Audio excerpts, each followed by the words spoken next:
Good evening, everyone. Welcome. This is the Town of Somers Zoning Board of Appeals meeting. The date is October 21st, 2025. Denise, would you please take the roll? Mr. Burke, Here. Ms. DiPolito, Here. Mr. Gio, Here. Mr. Hardin, Here. Mr. Lansky, Here. Mr. Newman, Here. Chairman Canestra. Here. Thank you. I'd ask everyone to stand for the Pledge of Allegiance. I pledge allegiance to the flag of the United the United States States of of America, America, and and to the republic for which it stands, a nation under God, indivisible, with liberty and justice for all.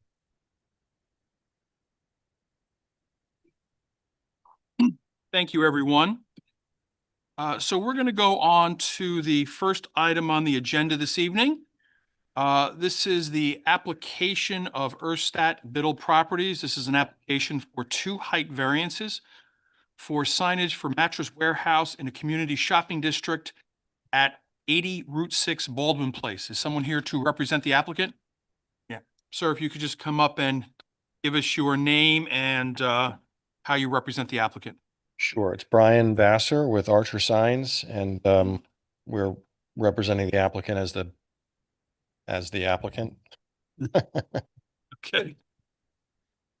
It's funny you guys mentioned the signs with the elephants on top. We designed and put those in years ago. It's funny to hear it. I just saw them because I was over at the grocery store there, but they still look great. Right, right. Done very nicely. I really like the backdrop, how the light is and everything. Yeah, it looks nice. Yeah, I I had can't- to turn that down for a minute. Can you just briefly describe your application and what you're looking for here? Sure. So there's a height restriction, and we're just asking to increase the height of the overall sign to 3'2", which I believe it's 24 inches the max. Denise, correct me if I'm wrong. And You are correct, Brian. okay. And the sign that's there is it's sort of it's a long name, so trying to put it all in one line, it looks a little silly up there. It's up now, but you can see there's a photo of it. It just sort of looks out of place. So we're just trying to fill the space a little better, and because the name is so long, the height extends a bit more than it's supposed to. So your proposal is for the 2-tier with a mattress and then warehouse underneath it. That's correct. Okay. I don't know if everybody's had a chance to review the memo from the Architectural Review Board dated August 29th. I'm just quickly at our August 28, 2025 monthly meeting, the board met with Brian Vassar of Archer Signs to discuss the sign proposal for Mattress Warehouse located at 80 Route 6. Their current signs, one on the facade of the building over the entrance to the store reads Mattress Warehouse in red letters that are outlined in black, and the other on the building elevation that face Route 6 reads the same. The letters are backlit.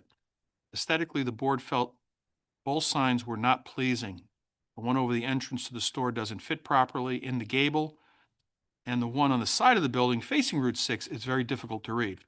Mr. Vassar's client would like to stack both signs with mattress on the top and warehouse on the second line. Aesthetically, this proposal is much more desirable and easy to read. Although the board is in favor of this proposal for both sides, they are unable to approve it as the stacking of the sign makes it higher than the allowable 2 feet. I have a question for you. There's a section of the code which says that, if I'm reading it right,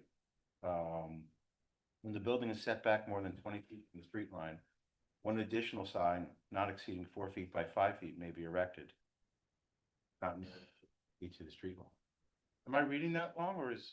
This would be bigger than 4 foot by 5 foot. Yeah. Just on, So, okay, so that's what, so it's either a variance for the 2 foot or it's a variance for the 5 foot. well, that brings up a good question. So the request is for a height variance and,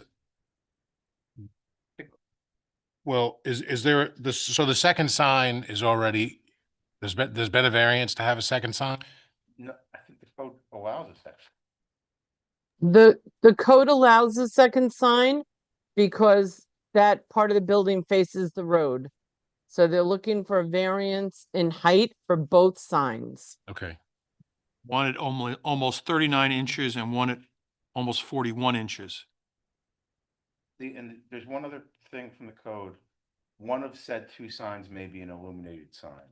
And it looks like both of the signs are.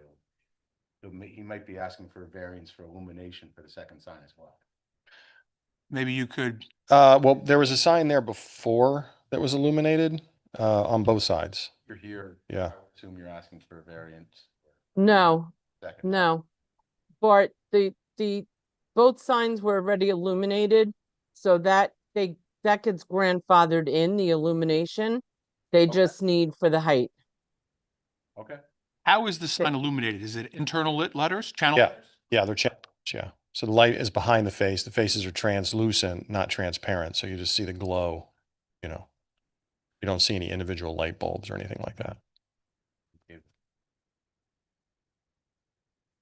Well, they're there. Don't know if we did it. So, so this is, we're replacing two existing signs. Correct. And I assume that the existing signs are probably under the height requirement, right? They seem long and small, Right. Yeah. or presumably they met. It was a shorter sign, so I think that it was in one line, so it likely met the height, In the met the bottom, height restriction. I think that was, they're kind of showing it. one Yeah. after The other. I was just both curious stacked. how high that sign was, but yeah, it looks, 2 foot. I think that the newer sign fills the space. It's much more aesthetically pleasing and fills the space nicer Then the old. than It the- does seem to not stay within the gable, though. Well, there's a little encroachment there, but there's a raceway, so it's built out. And the old mattress firm sign that was there did the same thing. It was sort of just a touch in there. Can't we just bring that back a little bit or bring it in so it's not going over the gable trim? You just have to make it smaller, but yeah. I don't know, I'll have to see what the rest of the board thinks about that. It just looks a little odd to me, like doesn't really look like it fits there because it's not within the gable. It's just looks like it's overpowering. Yeah, Well, it could be a condition of the approval. I don't think anybody would be upset about it if it's okay with the board. yeah, I don't think you'd have to pare it down much to fit No, the gable. no. Because it looks like it's kind of plastered on it as I think- opposed to being part of the building. I think the signs they build these things and they shelve them because they're doing them all over the country. And in order to make this particular size work, they reduced a bit of distance between the two words to make one of their standards fit. I think that was the purpose. So if they did that, I think they'd probably have to build a custom set, but it is what it is, you know. So meaning they have these signs in inventory. Yeah, yeah, because they ship them. So they've got them built. They have 18, 24, you know. They'd probably have to make like a 17 or something, but I made that same observation, Vic, the first time I looked at the picture, but then I got over it. Yeah, and plus, the ARB has no problem, no problem with it. The ARB would have approved it if the code was different. Good point.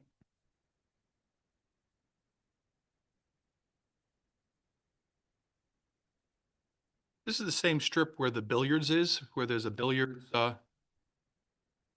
not sure. Yeah. Yeah. It is. is that where the billiards is? And then Chili's is to the left, right? Yes. Look, okay, I just want to make sure I'm visualizing where. Yeah, I apologize. I've been in the plaza a few times, but I'm not sure about that. Okay.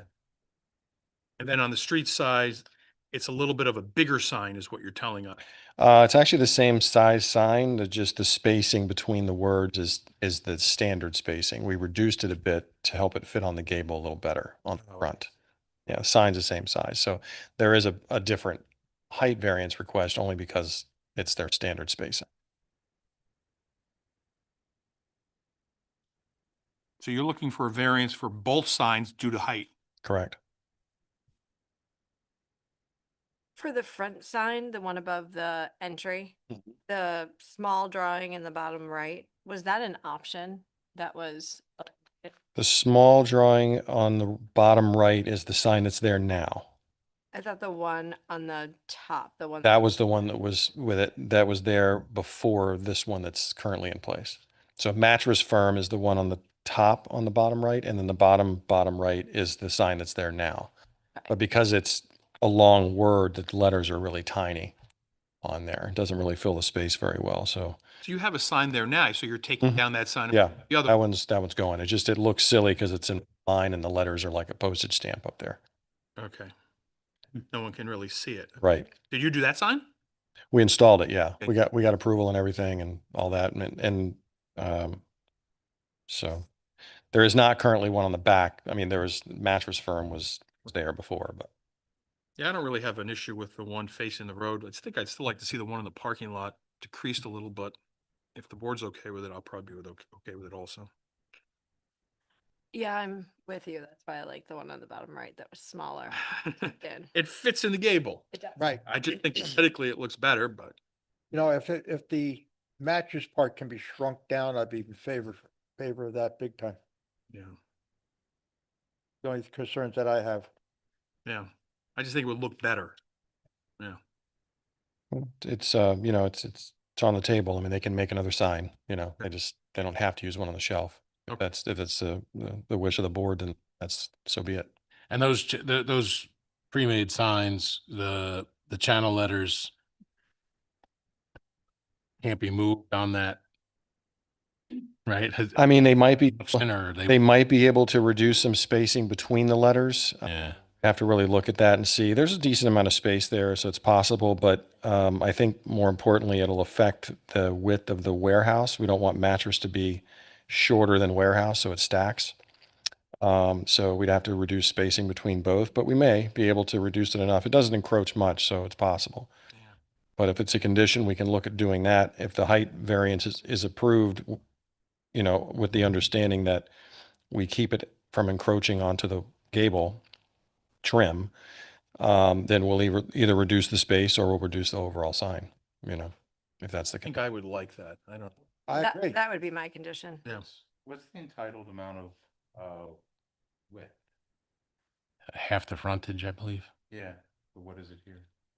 Well, it depends they've got a pretty big front. I don't know what their frontage is, but I guess that's my question. They've got a lot of They frontage. are, when they came to the architectural review board, they were well within that length.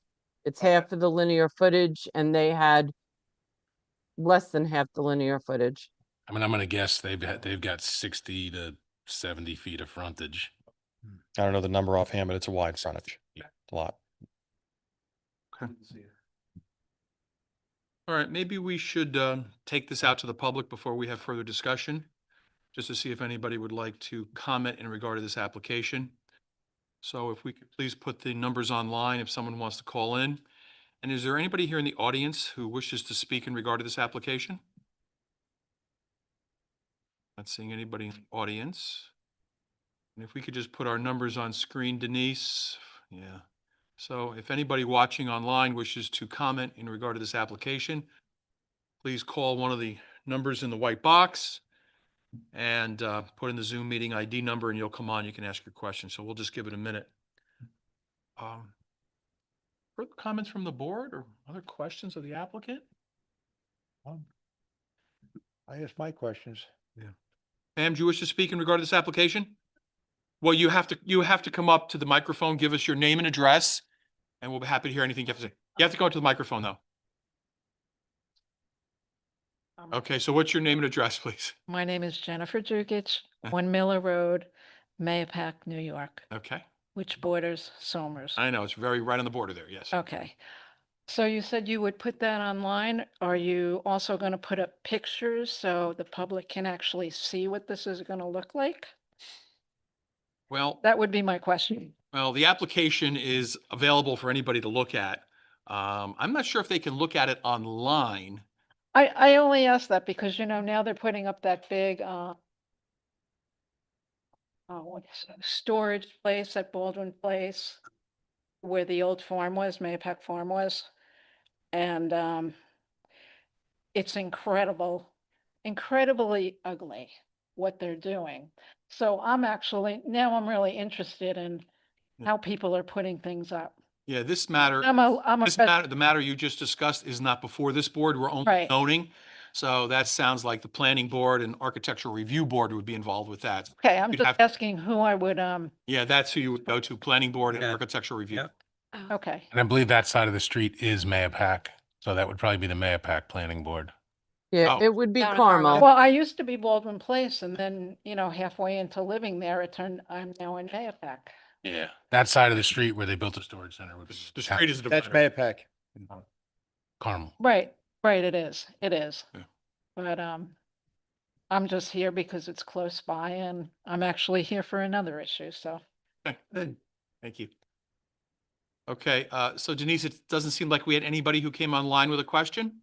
We did not. Okay, Okay. all right, sounds good. All right, any further comments or discussion points from the board? Anything he has to say, or? I mean, I think I'm still on the side of, I'd like to see it fit within the gable. I think that would be my, Correct. that I would be would my- too. that would be my preference. Sir, before we vote on this application, is there anything additional you'd like to say? No, nothing at all.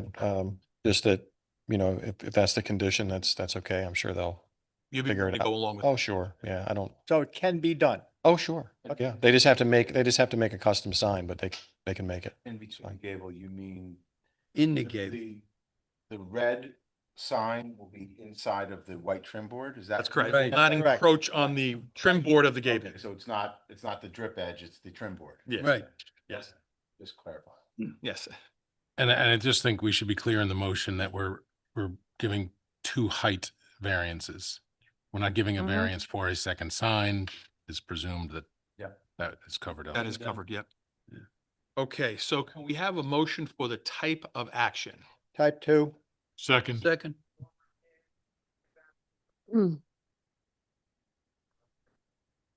Mr. Burke, aye. Ms. DiPolito, Aye. Mr. Geo, Aye. Mr. Hardin, Aye. Mr. Lansky. Aye. Mr. Newman, Aye. Chairman Canestra. Aye. Thank you. Can we have a motion as to whether we are going to accept or deny the application, and if we accept, what conditions we might place on it? Please keep in mind, we have 2 signs. Wants to take a stab at it? I'll make a motion to grant the application to approve the 2 height variances as requested, with the exception that the front sign is reduced in size to fit within the white gables. Second.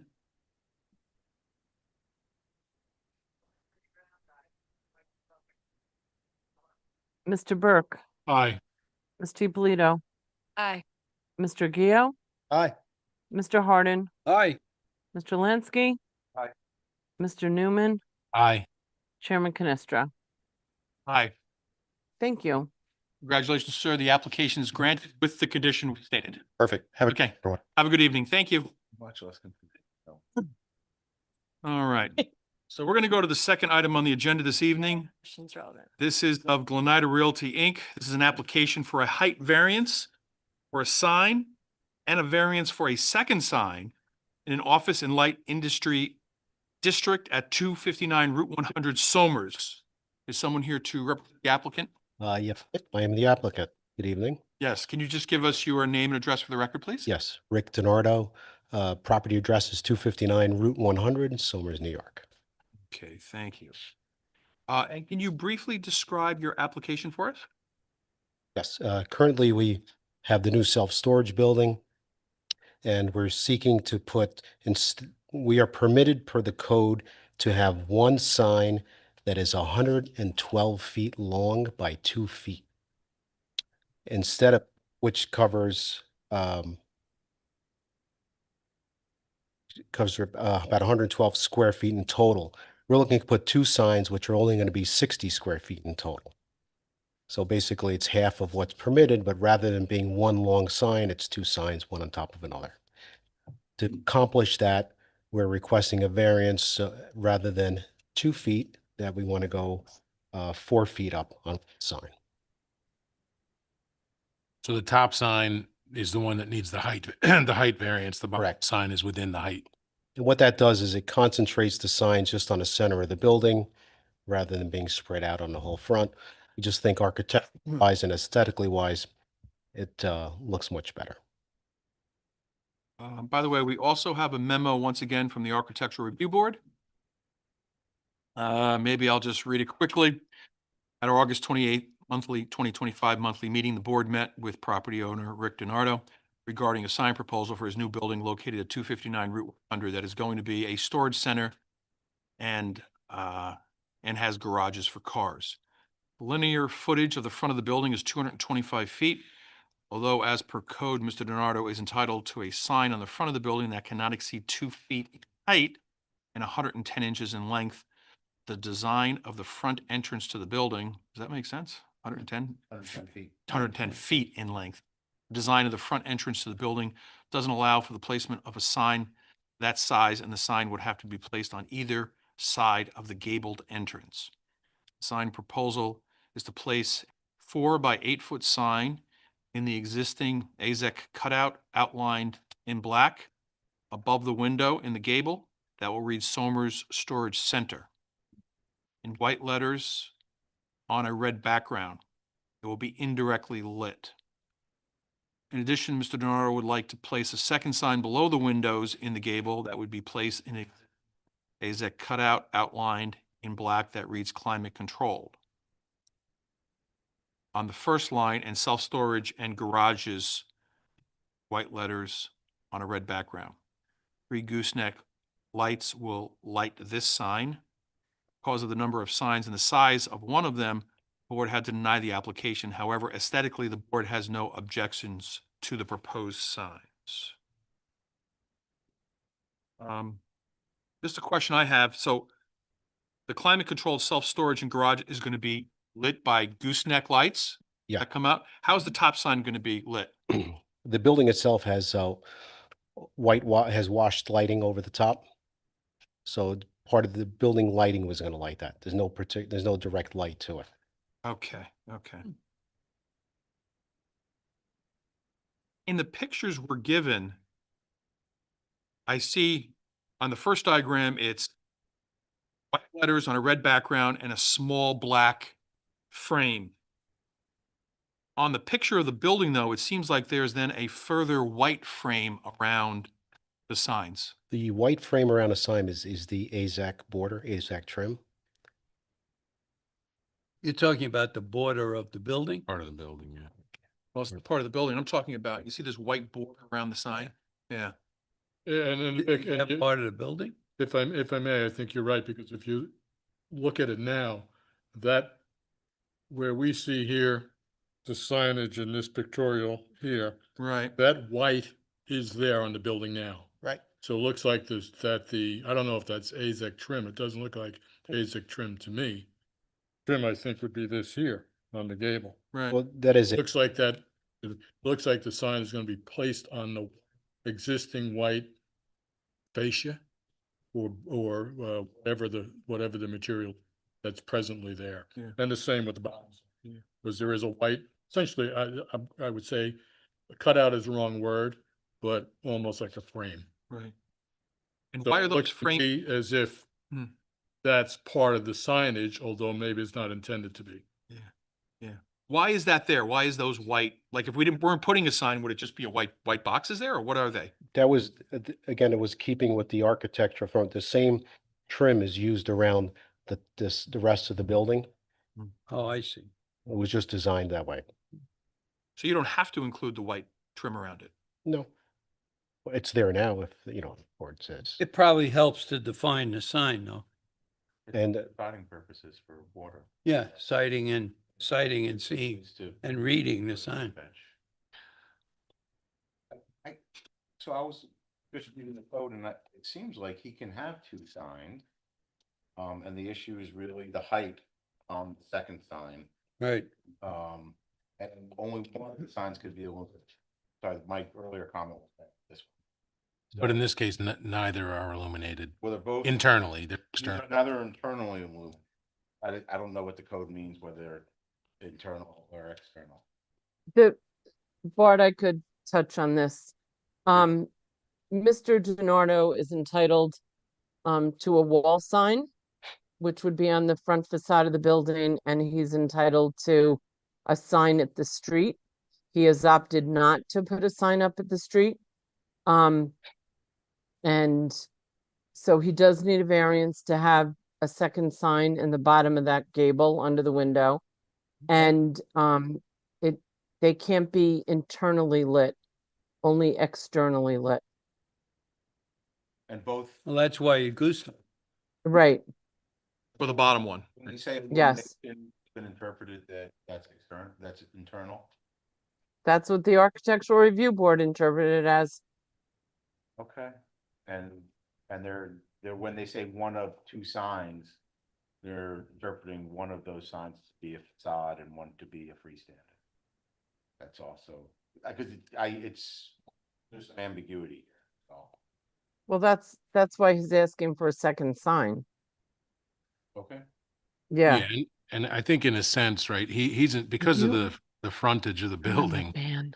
he could put up 112-foot Yeah, of course. Yeah, good. sign, Yeah. right? But he's condensing that into this more aesthetically pleasing. What did you say about the illumination of the top sign there? You say it's gonna be for the building? The building has along the whole top, recessed lighting and washed lights, so they Oh. illuminates the side of the building. Uh-huh. So that's what's going to indirectly But illuminate that. is it good enough for the sign? We believe so. Well, Mr. DiNardo, I do have, this question on that point. So here, I see on the bottom sign, looks to be, well, we have 3 spaces here, which seem to me that'd be the gooseneck. Yes. And then above the top sign, there also seems to be perhaps an electrical box as well. Right. That's the fixture that does the whole front of the, underneath the soffit. So I see. So that's essentially And where are connection- those the lights? connection where the wires will come in. So it's like a plate. A plate, Oh, yes. Mhm. Thank you. Those lights are under the eaves? Yes.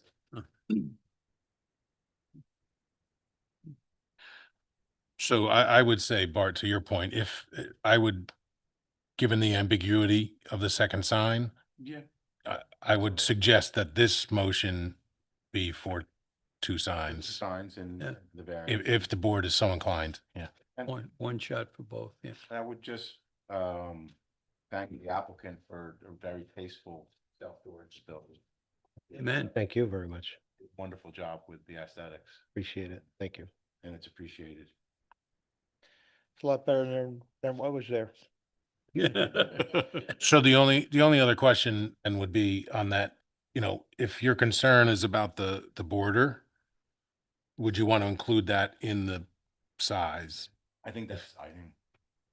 That was part of that was sign? my interpretation, but You're allowed to trim out, and it's built It's the already, it's fascia. siding, it's Right. the right way to do it in terms of Yeah. recessing and flat, okay, so I we, agree.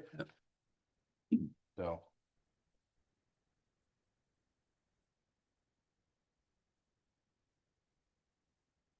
And Mr. DiNardo, you're giving up then your right to have a street sign, right? So in lieu of putting a street sign up, you're gonna go with this. That's what we're talking about? If that's what the board feels they want to do, I would prefer not to give up my right for the sign. I'm basing this on the fact that I'm presenting an alternative solution to, rather than having a 112-foot sign, which takes up 112 square feet, I'm having 2 smaller signs which up 60 square feet.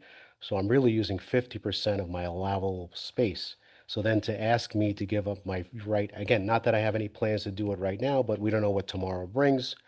So to give up my right to a street sign, I would kindly ask the board to respectfully Yeah. consider that. Yeah, so Vic, Yes. basically what we're talking about here is the wall sign. The wall sign, a height variance, and to have a second wall sign, that would not eliminate him the ability to have a sign at the street if Yeah, I he understand wanted that. to. Right, We unless did- unless we and that- conditioned approval. Yes, I understand. True, but that was discussed at the Architectural Review Board as well. Thank you. I You're think welcome. Wall signs, it says 1 or 2 signs is fixed and parallel to the outer walls of the structure. Yeah. Sounds like Yeah. you can It's- have. A fix, a fix means to the structure. Yeah, so it sounds like he's entitled to 2 signs on the structure Right. in the Yep. plain reading of the code. But just like the prior application was for 2 signs on the building, one because it faces the, Yeah, faces the road. And he But- fit, the rest is just the footage, which he. This denied. this building does not face the road on the side. They could have a sign in the front and a sign like in 80 Route 6. One side of the building faces Route 6 and the other side of the building faces the parking lot. But this building does not face a road on either side. Correct. And most codes make that distinction. I don't see that in this paragraph unless I'm reading.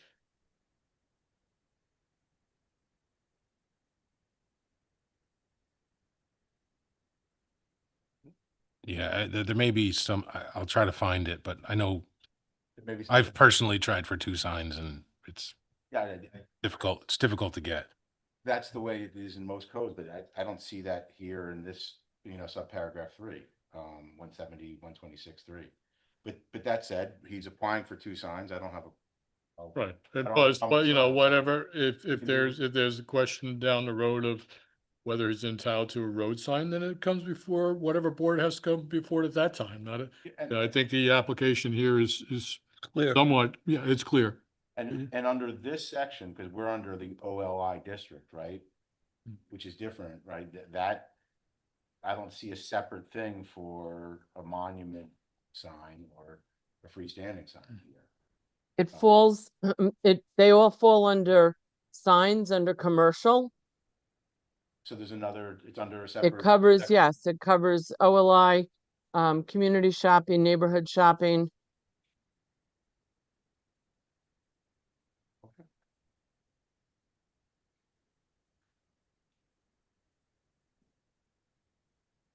Any further comments from the board? I'm good. Okay, let's put this out to the public, see if anybody has any comments in regard to the application. Once again, we'll put our numbers up on screen. If anybody wishes to speak in regard to the application, please call in. Is anybody here in the audience who wishes to speak in regard to the application? Please come forward. Response from the audience. Okay, There's nobody coming in. all right, let's just give it another 30 seconds here, just in case. Okay. All right. Any further comments from board members? The height of the top sign The top sign at But, 4 feet, 48. from the ground? oh, The bottom should be around 19. Okay, so there's a section that says the maximum height of the top of the sign shall not exceed 10 feet above grade. That's for a sign, a double posted sign. I think That would be like Like a the street- entrance, Oh, like a like street sign. the entrance to a shopping center. That sign cannot exceed 10 feet in height. Right. That's not a wall sign. Okay, Denise, is anyone trying to come on to? No, Okay, no. so we'll close down the public comments section. Okay, any further questions of the applicant? Do you have anything additional you'd like to say, Mr. Nardo? No, I appreciate the board entertaining my request, and There you go. hopefully you'll approve it. Okay, thank you. You ready to vote? Yep. Any final comments? Okay, can I have a motion as to the type of action? Type 2. Second, Mr. Burke, Aye. Ms. DiPolito, Aye. Mr. Gio, Aye. Mr. Hardin, aye. Mr. Lansky, Aye. Mr. Newman, aye. Chairman Canestra. Aye. Thank you. Can we have a motion as to whether we're going to accept or deny the application and if we're going to put a condition on it? I'll move that the application be granted. The application is for a second business sign and a height variance for the top sign on the building located at 259 Route 100 in Somers. Second, I'm sorry, was that Bill? yes. Thank you. Mr. Burke, Aye. Ms. DiPolito, Aye. Mr. Gio, Aye. Mr. Hardin, Aye. Mr. Lansky, Aye. Mr. Newman, Aye. Chairman Canestra. Aye. Thank you. Congratulations, your application has been, Thank you again. yep, thank you.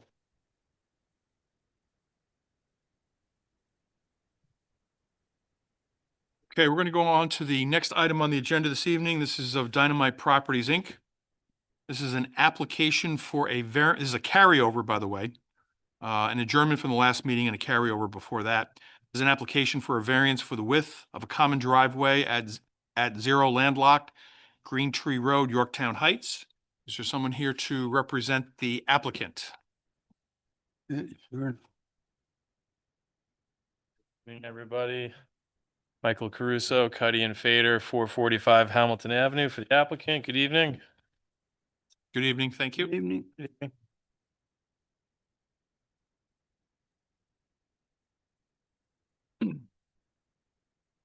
Hey, Tom, how are you? Good, good, thanks.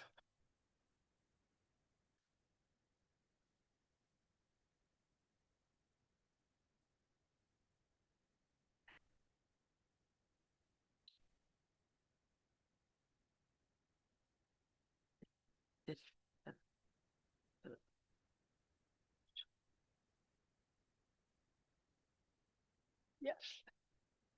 So from our last meeting, not the last meeting, but before that, I think the board had questioned or asked about the alternatives Correct. Yep. to the proposal that was being made to us, Yes.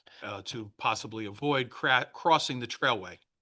Yeah, I had the opportunity to speak to Mr. Martabano in good detail on more than one occasion, and obviously my letter recounting my conversation with Charlie spurred his letter recounting his, I guess, his client's feedback from that letter. But needless to say, I have a lot of respect for Charlie, and he's a good lawyer, and he represents a good developer in this town. And regardless of that, that proposal, or if you want to call it an intention, is still not an alternative for the board to consider, because that project, as far as it's advanced, is not an approved project. And that project, as it states, as it is now, would not be viable if we were to receive site plan approval, if we were to receive a variance from this board. He does not have the ability to make that offer beyond an intent letter. So it is hypothetical from our standpoint. Objectively, it's hypothetical. It's not an alternative that we can avail ourselves of as we sit here tonight. And so because of that, like I said, I respect Mr. Martabano. I respect his client's overture. I think it was obviously made in good faith, and I appreciate that. But I can't stand before the board and say it is objectively an alternative. That would not be a true statement. It's not. Is that developer seeking approval right now for the I- development? Yeah, I believe they are. And as far as I'm aware from Mr. Martabano, I believe the project's been received a negative declaration. Beyond that, I can't tell you much more about the planning board status. I haven't tracked it, but in my conversation with Charlie, that's what I understand. That's a significant milestone for any project of that scope. So hats off to them, but it's still not a site plan approval. So again, it's not that I'm trying to be picayune. It's just not an available legal alternative for my client right now. Frankly, sir, I don't think that you've carried the ball on that, because Mr. Martabano gave us a letter of October 6, 2025. And it seems to me, yes, you had one or two conversations, maybe three or four. And it seems to me from his letter, he's not disputing where, where you are or where he is in terms of discussions. But I think in good faith, based on his letter, you can go back to him and say, we can talk some more. If he gives you access and it can be done to his property, then you probably don't have to build a road through there, but maybe you have to have, some type of, maybe it's gravel put down, could work with the building department. And it may be able to me, ultimately, it might benefit your client, and that's obviously for you to decide, but I think would benefit the town. I think would benefit the community, that we do not have traffic going across the trail, the North County Trail, as is proposed. And as you're seeking, and that's why we're here, you are seeking a variance. I am. That's my view. I think that you can have, based on Mr. Martabano's letter, I think that you have not carried the ball saying that this is not a feasible option. Well, I don't know how you're able to make that claim. I spoke with Mr. Barnabano. I was the party to that conversation. You're projecting to my client an intention that this not be the direction for the project. And I understand that boards are mouthpieces for the public, but in this instance, I'm telling you from a legal standpoint now, right as we sit here today, it is not a legal alternative, and it's not from my lack of trying. It's not that I can go to Mr. Barnabano and say, for example, here's an easement. Let's have our clients sign these easements and give me an access over this piece to make this happen in the future. What you're asking me to do is go out and negotiate the public's will to my client's detriment. I'm not willing to do that. I've spoken to Mr. Barnabano. I explored the option. I explored it in good faith. We exchanged, I think, pretty clear correspondence, shared it with the board. I would not call that dropping the ball or stopping short of anything. I'm just not going to advocate against my client's interests. That's my obligation. I agree with you there. Certainly your obligation. You're here representing your client. You're doing a good job. But I think my perspective as a member of this board, there is perhaps a feasible alternative that, in my view, this is just my view, has not been fully vetted. It may be ultimately that you cannot come to an agreement with Mr. Kearney and his company through Mr. Martabano. But I don't see in the letters that have been exchanged, or not exchanged, but the letters that have been presented to this board, that there is not a viable option. Aspirations are not alternatives. And even if that aspiration, to your point, was pursued with more meetings, more hard point discussions, actual negotiations, even money exchanged for a future option or some kind of future right, even that, if we availed ourselves to that degree, would still not be an alternative. What I'm trying to tell you is, Mr. Berg, I don't disagree with what you're saying in how you're saying it. It's just that for this board, I will never be able to bring that to that point of maturity, to the point where it will be an actual alternative for the board. Number one, because I don't know how long that would take. Number two, I don't know what capacity or what impediments lie ahead of us to get to that agreement point, for it to be real, for them to have an application that's approved, which still hasn't happened. So there are many things, future contingencies, that make that hypothetical and not a real alternative as a matter of law. And that's in my August 27th letter. The cases I cited state that very point. So I'm not trying to be difficult, but I just can't deliver that. You're doing your job. I have no problem with that. But I'm just telling my view is that it has not been fully vetted. And certainly we can disagree. We Of can, course, and that's, of course. I'm just, this is my view. I read the materials. I certainly know, I know the code. I know the town law. I know the factors that we have to consider, and it's a balancing test. And frankly, from my view, that I don't think the balancing test has been met by the applicant. Yeah, Okay. Mr. Caruso, one of the things, I look at this like the other development is actively before the planning board. They get approval next month. We don't know when the approval is going to come. There's, It could be. you know, from a legal standpoint, yeah. It could be, but let's take a look at this, okay? What you're proposing is to put up 2 driveway gates, okay, on each side of the trailway, okay? I have a driveway gate, okay? I know what goes on with them. Power goes out, the gate is closed, okay? But You have to go out there with a key, I have to interrupt you for a moment, though. yes. This is an issue that what you're delving into is really better put to the planning board. That's a planning issue. We It's not a- consider safety in our decision. You can, but we're here for dimensional relief. And I have to also, You're looking for an approval for a driveway. We can look at the safety aspect related to this. Because here you're going to have dual driveway gates. When power goes out, those gates don't work. You have to go out there with a key, open them up manually, disconnect the hydraulics, physically push them open, and now they stay open. So let's think about this. We have power outages all the time. Okay, now that gate is open all the time. I think the development is 3 or 4 homes in there. I mean, I just think about how many people are going to be coming over the trailway every single day.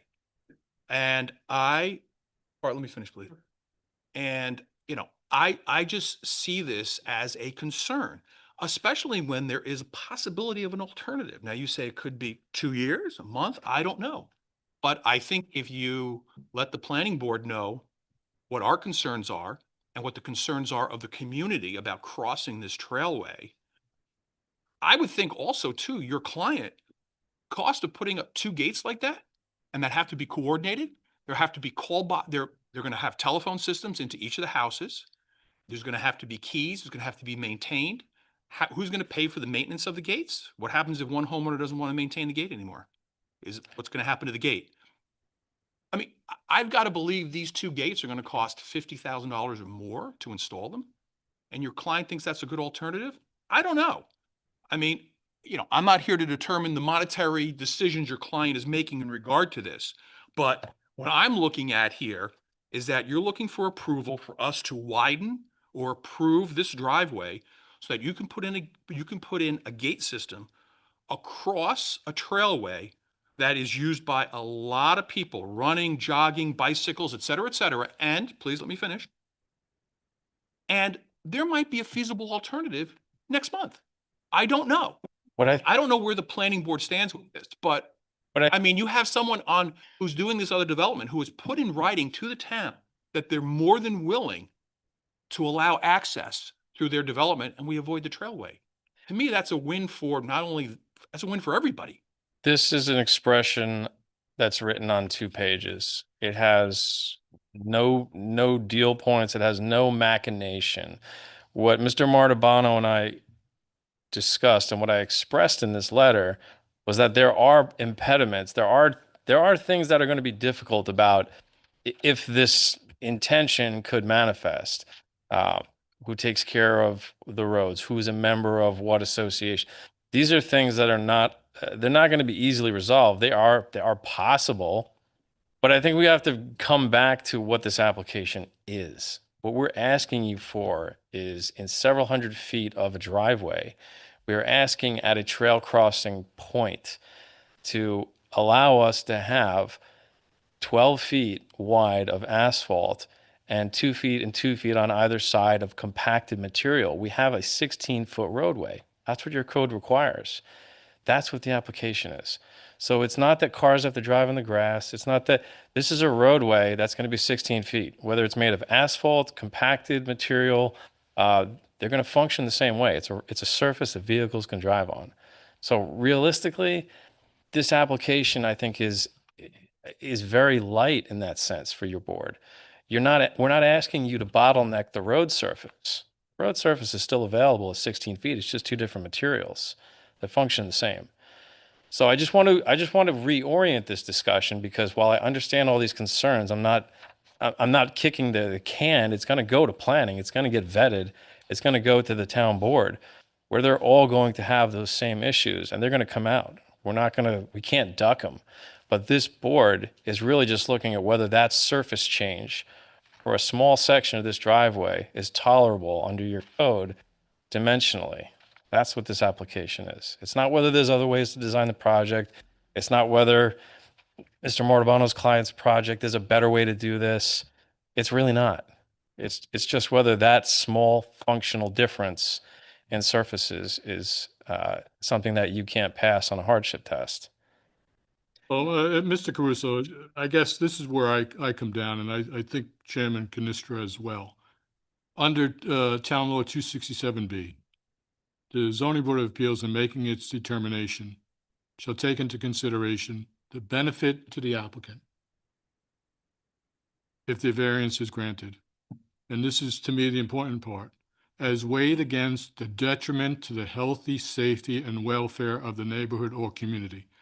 I look at the neighborhood or the community in terms of that, the town law, and what the facts are in terms of this application is the North County Trailway. It's that community, it's that neighborhood that will be impacted if we grant this variance. And I think it's a substantial impact that frankly, at this point in time, I am not willing to approve this. I have a, for me, there was an agreement with the railroad in 97. There was a very clear writing. Prior to that date, there was an easement of an indeterminate size. And so this property had a right to cross, whether it be 16, 18, 24, 100 feet. Anyone who uses that property had a right to cross, and it had the development rights not dissimilar from what it had today. And then what they did was they said, there's no meets and bounds description. Let's quit claim this and let's get a meets and bounds description. And they brought the railroad in and they said, hey, we need a number. And they put a number to it to give some clarity. But they fully intended by this agreement for that property to have access. Was it a walking trail at that time? 97. I don't know the history. Yeah, if I may on that, Bart, I think, yes, access. But then the question now becomes, who's accessing it? Is it one house? But Now we're talking about 3 houses, went through this. But the zoning rights haven't changed in that regard. The zoning has, if anything, gotten more restricted. So back then they would have had a complete right to build. It was up to 4. On a cross. If they It was could, up to 4. I guess we look at it different, which is fine. No, but my point is that the party who we're affecting, and I use the trails, and I think they're one of our best assets. Is the railroad, and which is now the trailway, and they specifically gave this away, and they said it had been given away for years, and then the attorneys looked at it and they spent time on it. And if what we're talking about is the difference between a couple of feet with gravel versus blacktop, that's a lot to try to take away somebody's property rights. And I still think there's a lot of planning board issues. I still think there's a lot of things they can do to make sure that it's safe and make sure that the gates work and and maybe there's other things that planning board can do. And maybe that other application gets there, but I don't think we can take away his right to use that property without a real takings issue. And that's where I land. Well, one of our primary responsibilities would be to determine if there were a reasonable alternative before granting a variance, correct? Sure. Absolutely. Yeah, that's right. And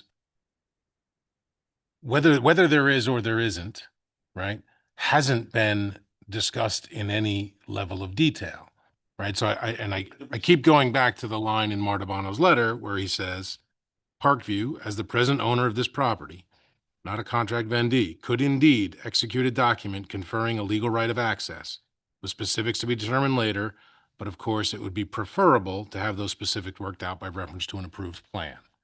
So there's been a couple of conversations between attorneys, but it doesn't seem like there's been any real concerted effort to see, is there a reasonable alternative? And what could that be?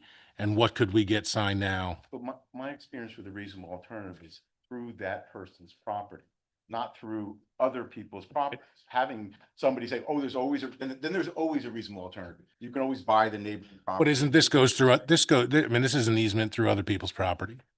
The way it's. Yeah, but this is deeded with that property. This is, he has a right to this as part of his deed here that he purchased. So if you say that there's a reasonable alternative, you get that whole argument, like there can always be a reasonable alternative. You can always buy your neighbor's house. You can always. But that's go further. Like we That- don't know. that's extreme. That's extreme. I know. What do you think is going to happen? What do you think is going to happen when we engage in that negotiation with Mr. Martabano's client? What do you think, is it real? Do you think it's realistic that he's going to give us a nominal fee? Or I don't know what that discussion looks like. And it's not because we haven't picked up the phone. I've called Charlie 10 times, but point is, it's not whether we can do it tomorrow. It's you have an application in front of you now to vote on. And the relief we're seeking does not have a present alternative. The only alternative is not to do this project at all because we don't have those access rights. So, and as you know, the last meeting that we appeared at was the very first time I saw that or heard of a letter from Parkview. I got that letter from Ms. Skirmer after the meeting. So, if they had been sitting on that intention for that long and it hadn't come to us, that to me is an issue. I don't put that at their feet necessarily, but it's not for lack of trying that we don't have an alternative, but you don't have an alternative. I think your client did say at the last meeting that he was generally aware of this for He, some period of time. he might have been. I wasn't, but like I said, I can only tell you what I've done since the last meeting, and I've tried to figure out a way creatively to see if there is a way forward through that. I don't see an easy path forward, to be honest with you. This is what I do for a living. I know there's some attorneys on your board. When it comes down to negotiating these things, and I'm not saying Mr. Martabano or his client would be unreasonable, they're going to protect their rights. And this is not going to be a gratuitous offer. I don't view it that way. Any developer, and we represent a lot of developers, nationwide developers to very small developers, the negotiation is always, it's not what I'm going to do for you gratuitously. It's going to be a difficult, challenging negotiation. I think I What? think the developer would have a desire, has been a good partner to the town and would have a desire to do this for the town more than he would have to do it for your client specifically. If he could avoid this beautiful stretch of uninterrupted rail trail by providing that, right? As part of this project, he's also proposed $1 million community center. So he's as a community benefit to the town. So I think that I don't know that he would be interested in doing that for you or your client, but I think he may be interested in doing that for the town. So I would think it would be somewhat gratuitous in that respect. That would be my understanding. I mean, also too, like, if I can speak to the easement issue, when Yeah. the easement was put forth across this trailway, it might have been horse and buggy time. I doubt they were contemplating Amazon trucks, large garbage trucks, huge fire trucks or emergency trucks that have to come in, people coming in and out. What if the other development that we're talking about, Mr. Barnabano's development, said, hey, why don't we hook up into this development and we'll all drive over the trailway? I mean, where does it stop as to what's reasonable and what's not reasonable? I doubt that when this easement was put in, it was contemplated that there were going to be this many vehicles crossing the trailway. Actually, the easements, it's a permanent right. It was formed in 97 and it was for up to 4 lots. So we're proposing 3. So it would legally not allow that. Look, what I think the board is grappling with, which are good issues. We're not slow playing an issue and saying, well, maybe if I had called Charlie 4 more times and I didn't, I don't think that would ever be the issue and it wouldn't be the obstruction here. What I think you're grappling with is there is a potential future way to alleviate a problem common to both properties, but this isn't the forum to do it. Right now, we don't have a real alternative, a real legal alternative tonight or next month, I gather. Well, So- sir, I don't mean to cut you off, but I don't disagree that we don't at this point. But as I said, my perspective, I don't think it's been fully vetted, especially based on Mr. Marabano's letter. The last 2 sentences of the penultimate paragraph. It doesn't frankly matter to me whether I have 10 more meetings with Mr. Martabano. We're not at a point where we have any concrete. We're not even close to that. If we had 10 meetings, I don't even know if we would be able to have a structure in place at that point in time. It's not a matter of months, days, years, or whether we put the right amount of effort into it. We don't have it. It's not an alternative legally. The case law says that. It's not an alternative. So when Mr. I- Montalbano's, Excuse me, I disagree with that. I think Look, that you can read the case. I'm saying it's not the situation from my perspective. It's a potential feasible alternative. Now, ultimately, whether that happens or not, I can't predict. You have a preferred developer in this town. I'm sensitive to that. I understand that Mr. Kearney's done a lot of good and he's had a lot of projects. He's probably the largest single landowner in this town, the largest developer in this town. That shouldn't bias the board against its proposal, against this application. Frankly, what Mr. Kearney does with his property is, it's not the focus or even adjacent to this application. If there was an alternative legally that we could present to you, we would. We don't have it. It's that simple. so when Mr. Montalbano says, as the present owner of this property, they could indeed execute a document conferring a legal right of access. You disagree with that statement? I don't know what that document is. I think that's a very generic statement. It's a statement of intent. And if you've been a party to any transaction in land or any easement or any land use work, there's no simple document that is here's the document that will do these things. It's usually a series of instruments. And again, you have an HOA in the future that has homeowners potentially. We may need to be a member of that HOA, which isn't even formed yet. These are things that are years away. And to Mr. Barnabano's credit, he can't be held responsible for contemplating those yet because they're not real either for his client.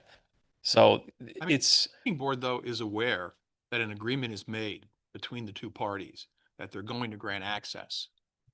I'm sure the planning board would be more than happy to make sure that that happens, and that's a condition of approval of this development for Mr. Martabano's client, especially if it avoids going over the trailway, because I don't think there's anybody in town who's happy about crossing the trailway here. well, that's a slippery slope for a planning board to be aware of intentions between the parties that aren't reduced to writing or don't have legal effect, and to make those conditions And their approval. agreement, No, but a legal agreement, make it happen. I can't do that with Mr. Barnabano here tonight, and I haven't been able to get that far with him, and I don't think it's possible even in 6 months' time. I don't think it's possible in a year. The point is, we have an application. You're not approving this project. And I think what you're echoing is that there are other issues that the public will need to drive out, that already has driven out, that will not be avoided by other boards. But the very narrow issue we have in front of you is really just whether that roadway passes that balancing test and the roadway that can support the vehicles that need to go across it. Like I said, these issues are going to come up. They're not going away. They're going to come up at town board and planning board. You just have to Know that. understand that this board has to consider alternatives I know. and also the safety of the community at large. Of course, We have to consider of course. in our decision. No one disputes that safety shouldn't be a top priority, but unfortunately, legally, there is no legal alternative to this proposal as we stand here today. I have a question on a different topic. The 3 to 4 homes on this development, will there be an HOA among those 3 homes? You're not gonna have an HOA, are you? Just an agreement, yeah. So the agreement will function a little differently, but it won't be a duly constituted HOA with rules and, and meetings and dues. And so Yeah, so this will be essentially a shared driveway yeah. that each of them would be responsible to maintain in terms of plowing, in terms of They'd have asphalt, and shared obligations. Gate repair and replacement. gates, the gravel, Mhm. the compacted gravel, all of that. Yeah, exactly. Now, these gates, in the sense of the chair brought up a very valid point, if there's lack of power, will they be still manual or there would be generator backup? There's gonna need to be a manual way to operate them in absence of power. Yeah, absolutely. You guys don't have a battery backup system or another backup, do you? When When power is out, the only way to manually operate the gate is to go out there, slowly pull it open, each side. And that's gonna have to happen every time the homeowners leave in the morning for work, or come home in the evening, or there's snow plows, Amazon delivery, et cetera, et cetera, et cetera, mail delivery, all these things. Yeah, when power's out, that's correct. Or if the gate is broken, sometimes our gate breaks. We Yeah. repave the driveway, It pick happens. up the sensors underneath the driveway. Oh, I know all the things. Yeah. Plus, there's electric eyes. If something blocks the electric eye, the gate won't work. Branch falls in front. I've been through all this, so I have a lot of knowledge. on it. It sounds like there's a little experience behind that. I know gates very well, yes. Yeah. And that's why I'm kind of shocked that you want to go through a dual gate system with 3 different owners over a trailway. Well, I mean, to me, it doesn't make sense, but listen, you can make your application and we'll make a decision. remember, this went through DOT's gauntlet. We spent 2 years with DOT to get the proposal that we presented to you. That's not a knock on DOT. They had to do as a thorough job in studying this and making sure it could be safely crossed and accessed. So that was the best way after that process to accomplish this. Now, maybe you can answer this question. I noticed that on the trailway, up on 118 and Grand Springs Road, there are gates with small openings. Who put them up and who maintains them? I have no idea. I have to ask my client. Sorry. Any idea on those? I believe that's the DOT directly for those, but don't hold me to that. Because the reason why I asked that, I mean, everyone's concerned about safety, and I'm all for safety. If those gates are put up to block the trail with like a 3-foot opening on either side, when the gates open up, there's not a clear path going through. Even though it's a zigzag, people actually have to really slow down and stop, because you got a gate in front of you, make a right-hand turn, go across to a zigzag. I'm in more in favor of additional gating by the county if they put that up with a smaller opening. For the drivers or the trail user? The trail users, The DOT wasn't interested. I'm not sure about that. but- because that would be a big safety item. So this way, no one can go around your gates on a bicycle real quick without being hasty. The Safe. silver gates are away from there. They're not gonna go around our gates. Our gates are off of the trail. No, I understand that, but when they open up, they cross the trail? No. No. No. No? You still They- got room. The safety we're talking about is that some of it is compacted gravel or item 4 versus blacktop. That's the safety differential. It's not that they can use it or not use it. It's not that a bicycle is gonna get hit, because you don't have the right to take his property. Like, so, Transition is also off of the trailway. The trail's completely blacktop. We're Yeah. talking about leading up to the trail and the other side of the trail. Right. Sorry. yeah, no, it's fine. I just think it's, the issue in front of us is a little bit more narrow than, the North Trailway and Bank and the activities and how the gates work and the rest. It's, can somebody, the fact that this isn't fully blacktop the entire way is, what does that do for safety? What does that do for everything else? And how is that, how does that impact our balancing test? He's got a right to access there. And I know there's a lot of people who don't want anyone else on the trail, and I agree with them. Like, I don't want anyone else crossing the trail either. I think it's one of our greatest assets. My wife is on it like every weekend. I don't want her to get hit, but he's got a right to access starting from the 1840s, but then recertified in 1997. So like, how do we take that away simply because he needs to do a little gravel because the town updated its code for roads? Like, I think we're getting ourselves in a lot of mud by going down these planning board and other concerns, which are all valid concerns, but not really what's in front of us. But this gentleman says that this proposal will not interfere with the trail. That their proposal is off the trail. But everything's gonna interfere with the trail. Well, he's gonna cross, they're gonna cross the trail though. Like, Yeah. That might have been Yeah. misleading, not what I meant. I'm sorry. I mean, you have any crossing, it interferes gonna- to some regard, like 3 houses are gonna interfere, there's gonna be 20 trips, whatever it is. 64. Yeah, so there's gonna be 64 times a day, right? That people are gonna be crossing the trail, that someone's gonna have to stop. Statement, But whatever the number is. special engineer statement. Okay, everybody will have a What- chance to number is- speak. Let's not speak for the audience, please. It's a real impact, and it's a real impact to the people on the trail. But the railway gave that away. And, at least we got the trail, at least we got, that's great. Like, they gave away some rights. Right, the railway, Impact is not just to the trail. The impact is to the neighborhood. And this is a significant change. It changes that neighborhood, changes that dead end street. It's no longer a dead Having end trouble hearing Bart? I'm sorry. by. Can we just have that microphone just a little bit over toward? I'm sorry. Yeah, having trouble hearing you. That's part of the balance. That part of the balancing test fails. Well, it's not, does the road change the neighborhood? It's does the 100 feet where it's not full asphalt to 16 feet. Does that change the neighborhood? That's the test. The intended use. Okay. I think if a vehicle is going to traverse the surface the same way, just on a different material, that's not going to behave any differently than the asphalt. I challenge this board to find a way that is different materially at all.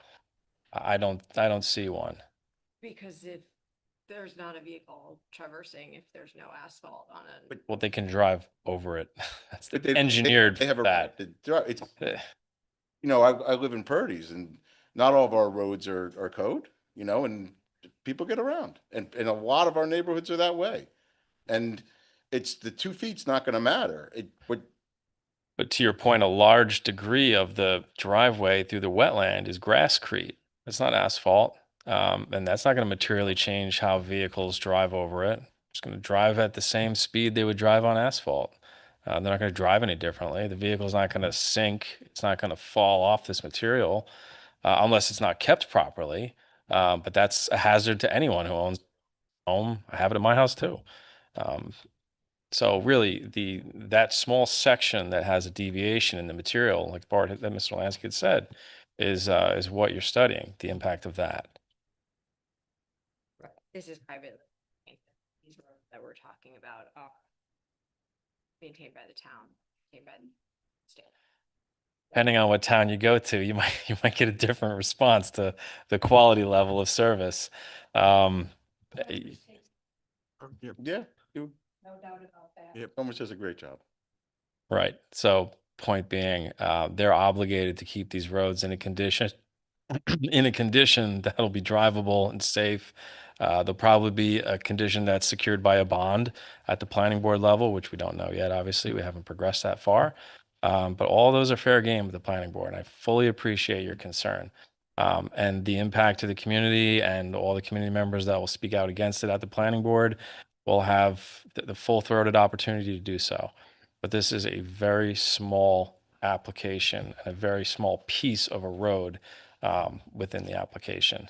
So I would just ask the board to please focus on what this application is and not what it is not. That's understood, but that's if you want to construe the application possible, which you do, but the broader provision code I understand.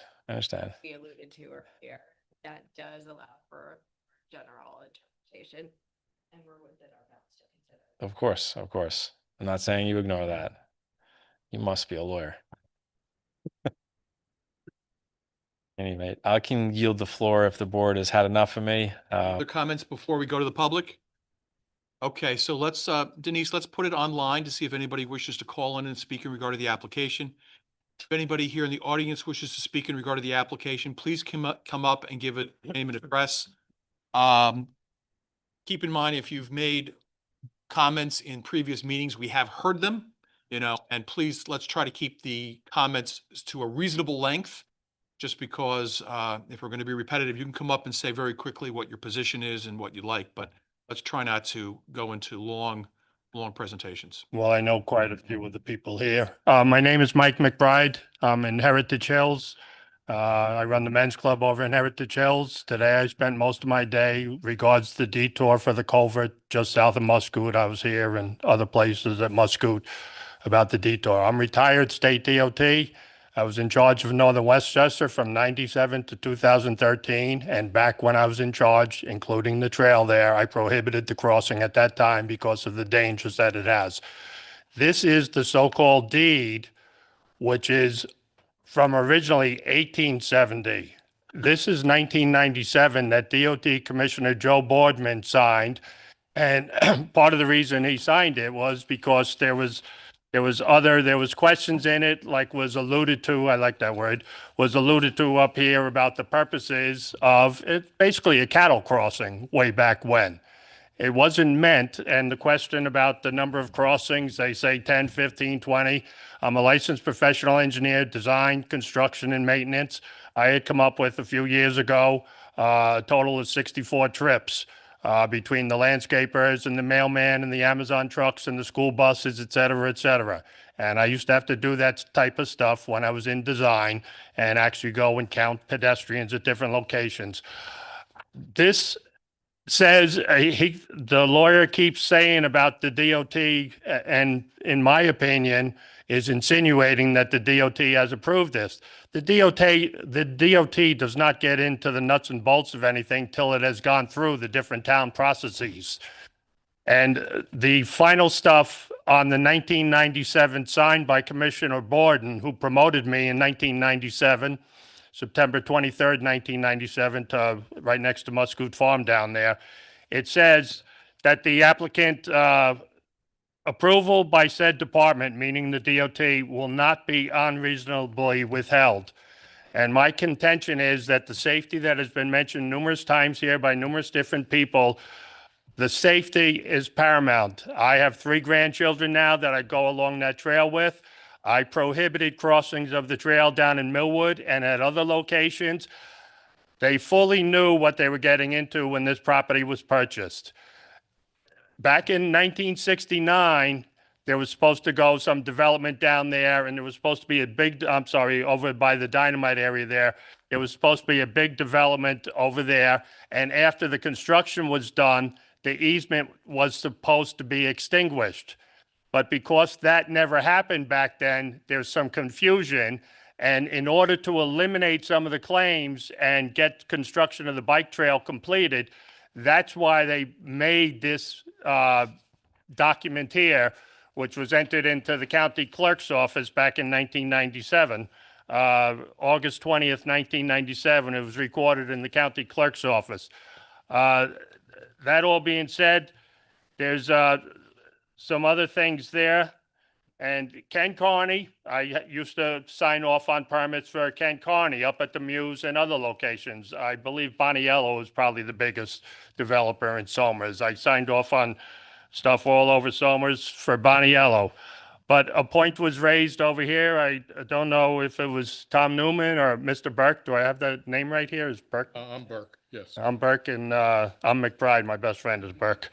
But the thing was, and I liked we can consider safety in our decision. But as per the Somers Town Code, 170.96.12, integration of access. And Ken Carney is a reputable man. I had gotten a copy right away. And when I was working in here doing the elections a couple years back, Ken came back in and told me, Mike, I'm giving him access through the Trailside Estates there. So, and the thing is, all because person A is in a rush and person B may not be completely ready, doesn't mean that the whole community has to suffer.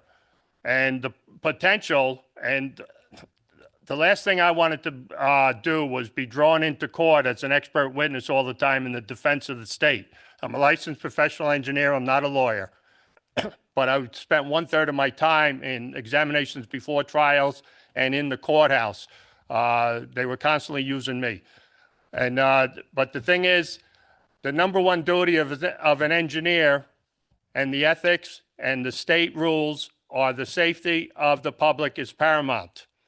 And it is not necessary for him to cross that trail to develop that property. And as is evidenced by the Trailside Estates letter from Ken Carney. So, and the benefits to the applicant versus the community, it's just the safety. The safety is the whole thing. So, and as Chairman Canistra said, I've spoken before, at the planning board meetings, we have not been allowed to speak at all at the planning board meetings. And we sit through for hours while things are presented, and contrary to what I believe to be accurate, things have been presented. And I have to sit there and listen to stuff that I don't think is accurate. Okay, That's my opinion. Thank you. thank you, sir. Thank you. Does anybody else wish to speak in regard to this application? Yeah, please come up, sir, and give us your name and address.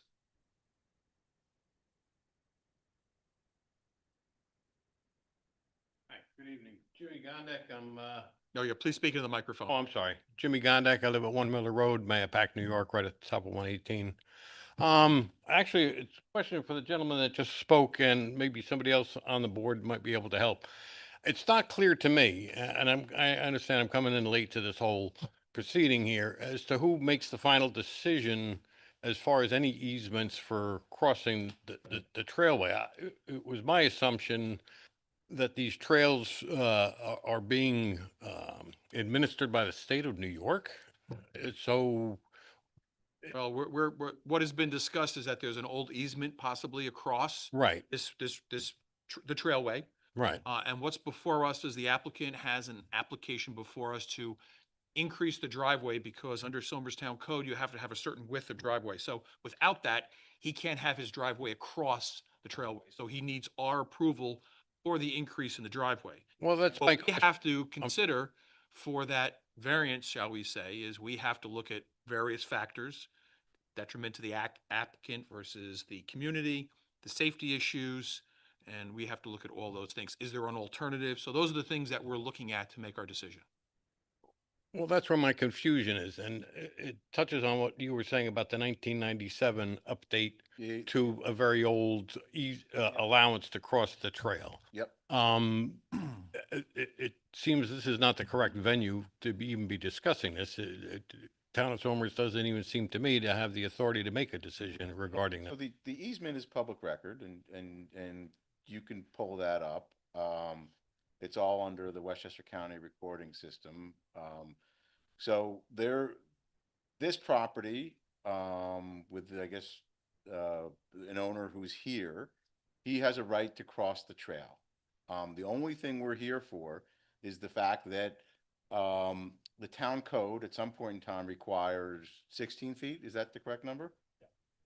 And because the easement is for some lesser number for pavement, easement's for 16. But the DOT wanted 12 feet of paved with 2 feet of gravel on each shoulder. So what we're saying is DOT versus what the town code says, there's a difference in materials. So it's not even the width. It's just the materials. Again, for my own personal education here, why is the DOT not present then on this conversation? We don't have jurisdiction over them. I mean, we only have jurisdiction over someone coming in front of us. Well, who has the final say as far as granting this easement? DOT, he has an application to DOT, he has an application to the planning board, and he always has an application to the zoning board, and they're different applications. Go back to the DOT for final permit. But it's a bit much from my perspective to say, hey, the DOT is requiring a change in materials, and he has a right to this, and because it's requiring a change in materials, we're not going to let him use the property. And that's why I differ from other people, despite the fact that I love the North County Trailway, and I think it's one of our best assets. And if I may, one final question back to this gentleman. I'm sorry, I don't know your name. You were talking about 1997. Yeah, that's the date of the easement.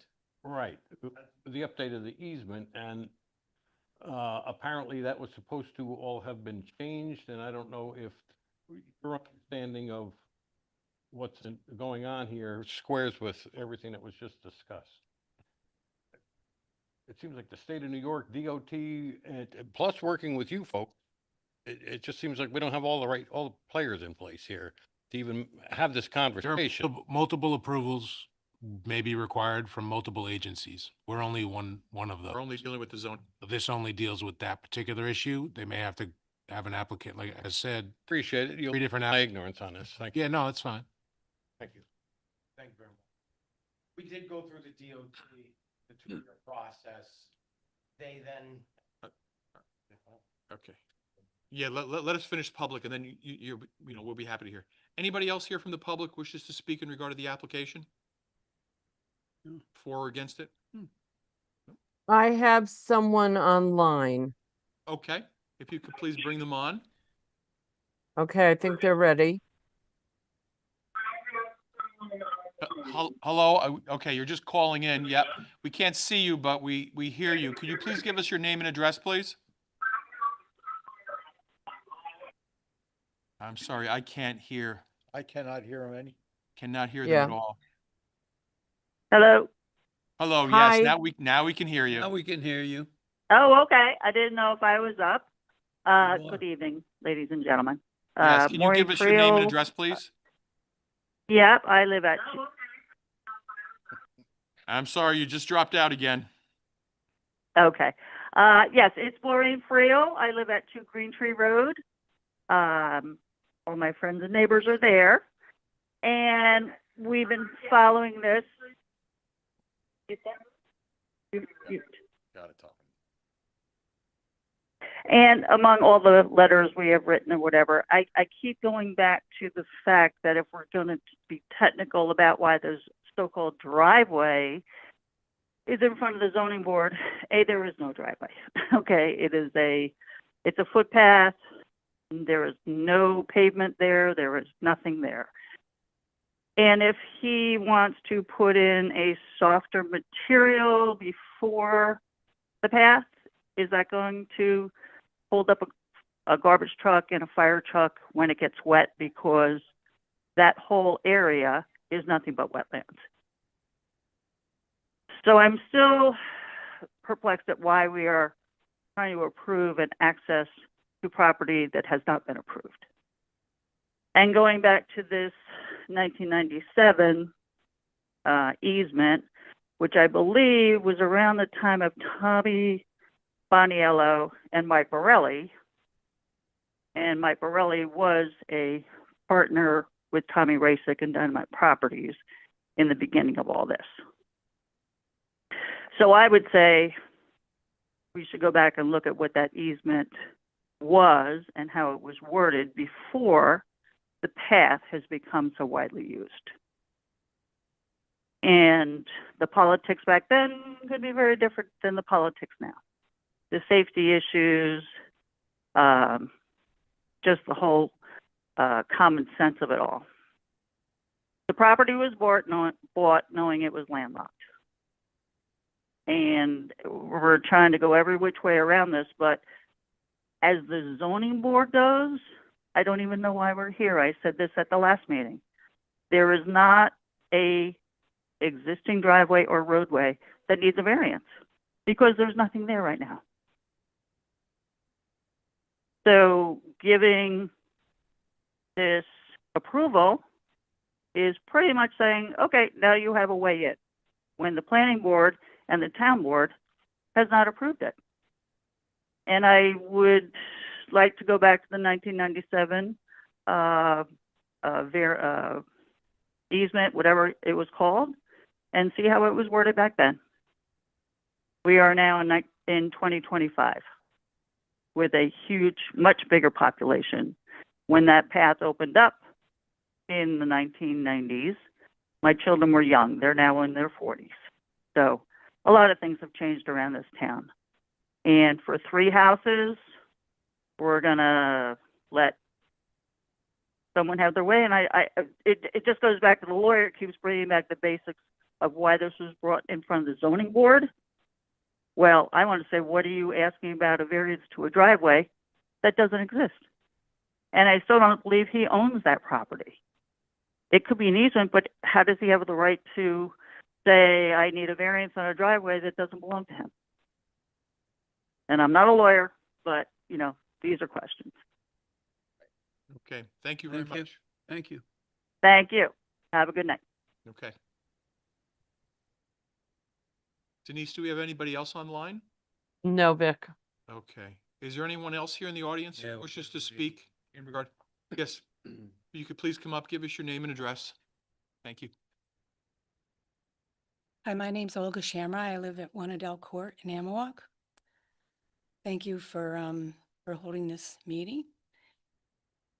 Who actually does own that property there between Green Tree and the North County Trail?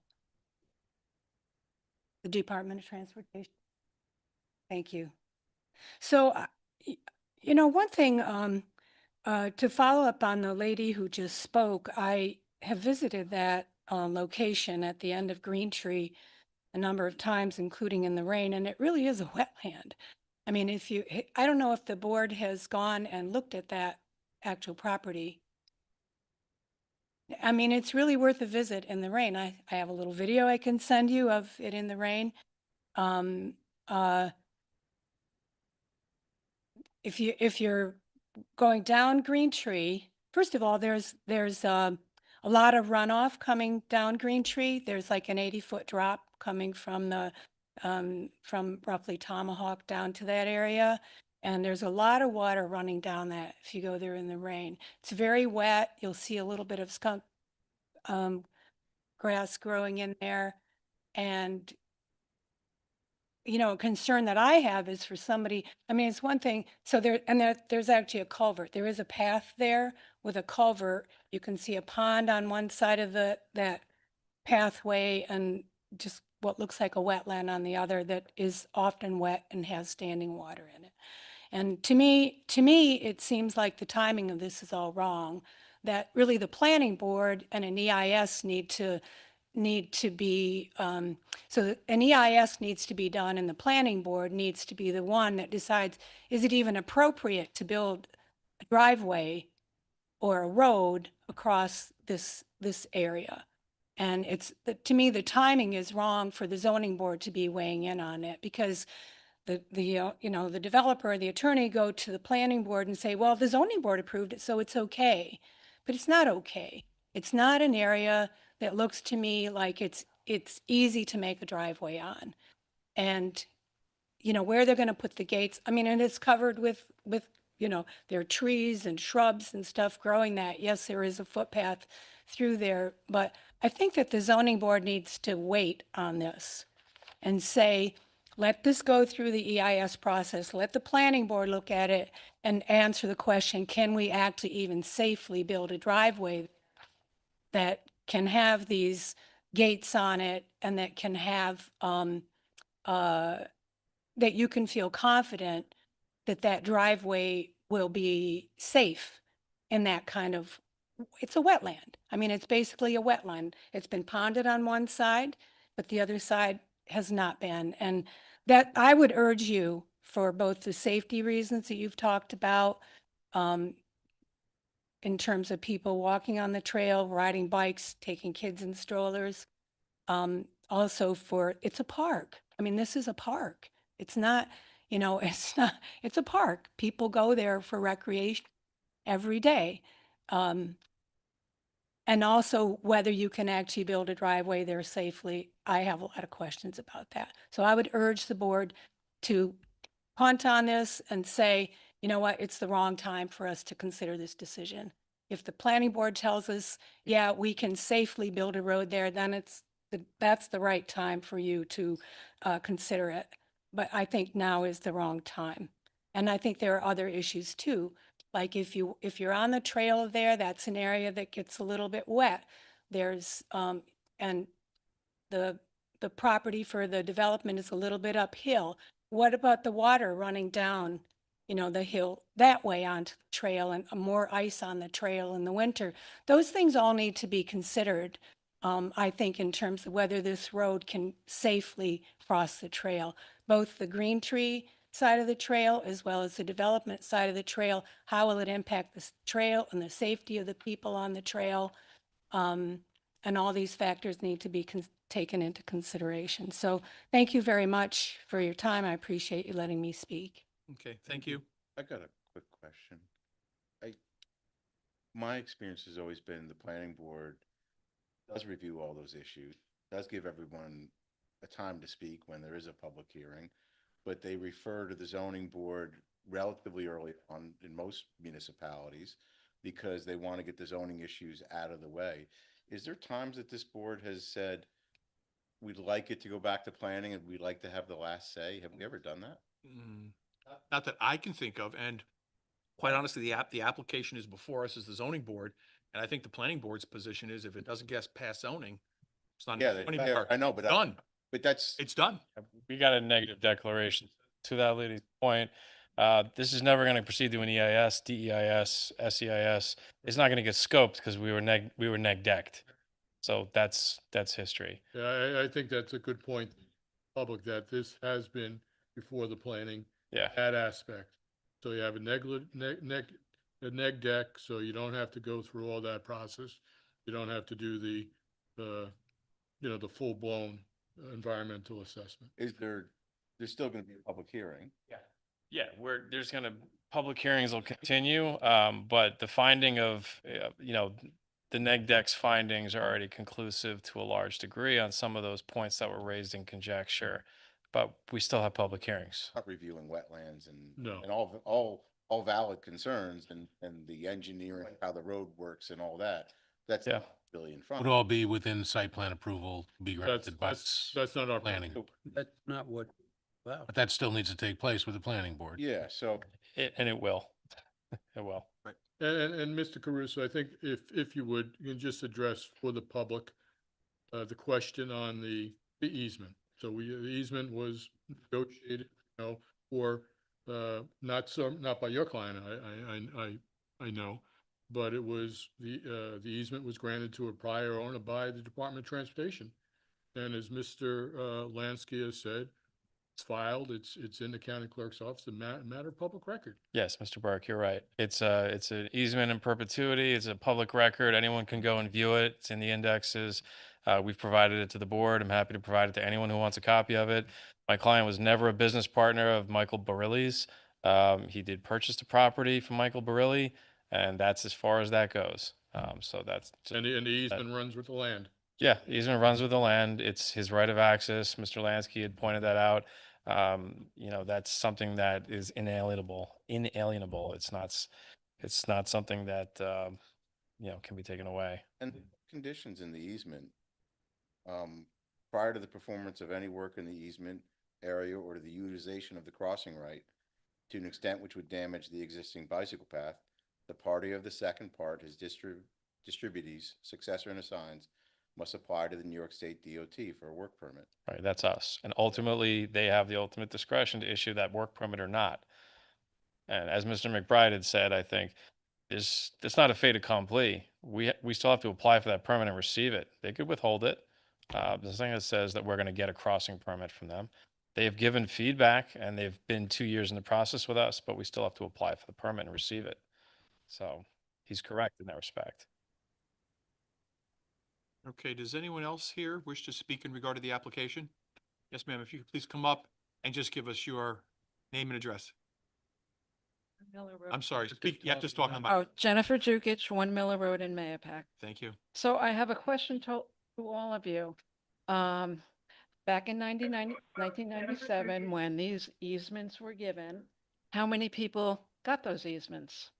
So if this gentleman gets to put a road across, It's a one-off.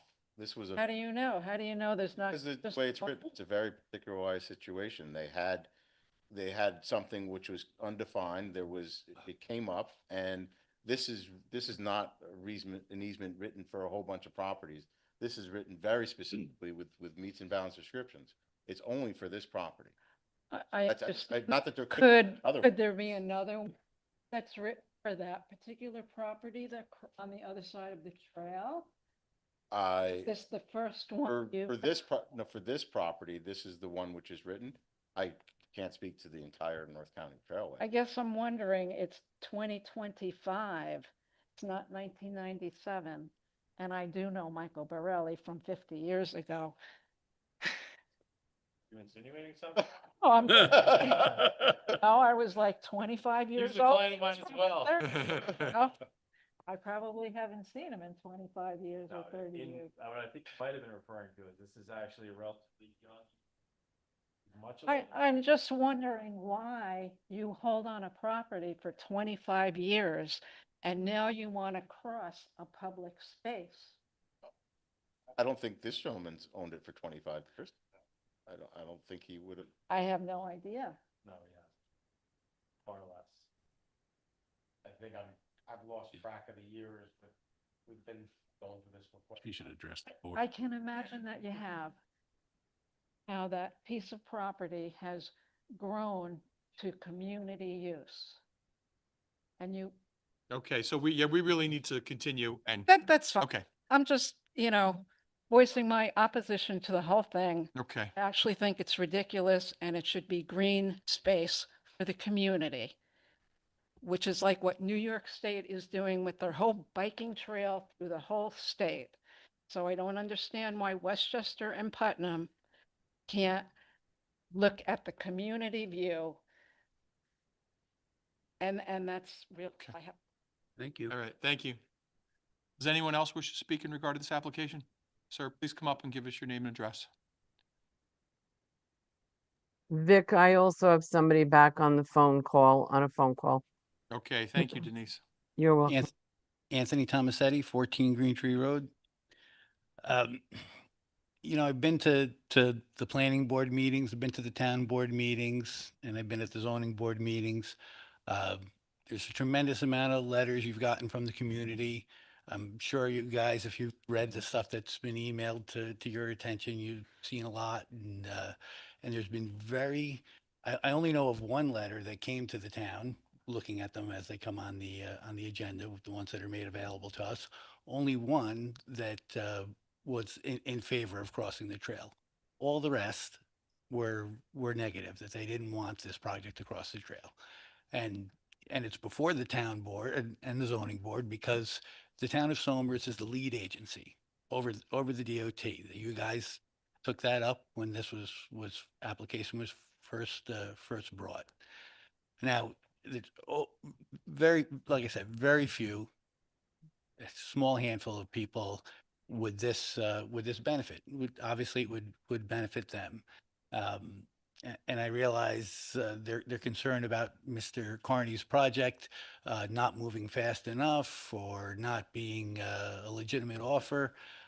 Obviously, he's got a track record where he should have a good idea of what's going to happen and whether or not his project is going to be approved at this point.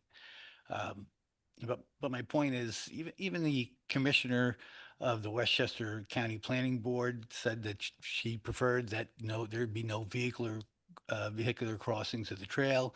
The great sentiment on the planning board and the town board has all been, they'd much rather see the applicant come from another direction, with the possibility of Trailside Estates being that direction. You guys have the ability to vote on this zoning issue and do something that's great for the community. You could push this to be led in the direction of going the much safer route. And your job is to represent the community, the people who are using the bike trail, the residents of Somers, and the vast majority of them agree that this is a safety issue. And by not allowing the variance in the road width, you have the ability to further that along a little bit. And I think that you should do that. I've sent videos of the area when it's flooded. I don't know if you guys got to see it. I don't know if many of you have been out to the property and walked it and are familiar with it. But it's an area that 2 or 3 times a year floods pretty significantly. And all that water runs to where this road is going to be. And my house is at the end of the street. My driveway gets flooded. And I'm not sure that the design of the road is going to do anything to help my property but possibly make it more flood now that more likely to flood with the curbs that are going to be there, with the fence that's going to be there adjacent to it. It's going to mean that the water's got less place to go. There's a lot of things to consider that haven't been brought up, and I'm just afraid that if you grant this variance, that somewhere along the line this will sneak through when it really shouldn't, because I'm sure in a very short period of time that trail states outside of the state's project will move forward, and there will be a very viable way for them. Okay. Thank you. Thank you, sir. Does anyone else wish to speak in regard to this application? Denise, did you say there was someone else online? Yes, I believe it's the woman who called before. Are you there? You have to unmute. If you could please give us your name and address again.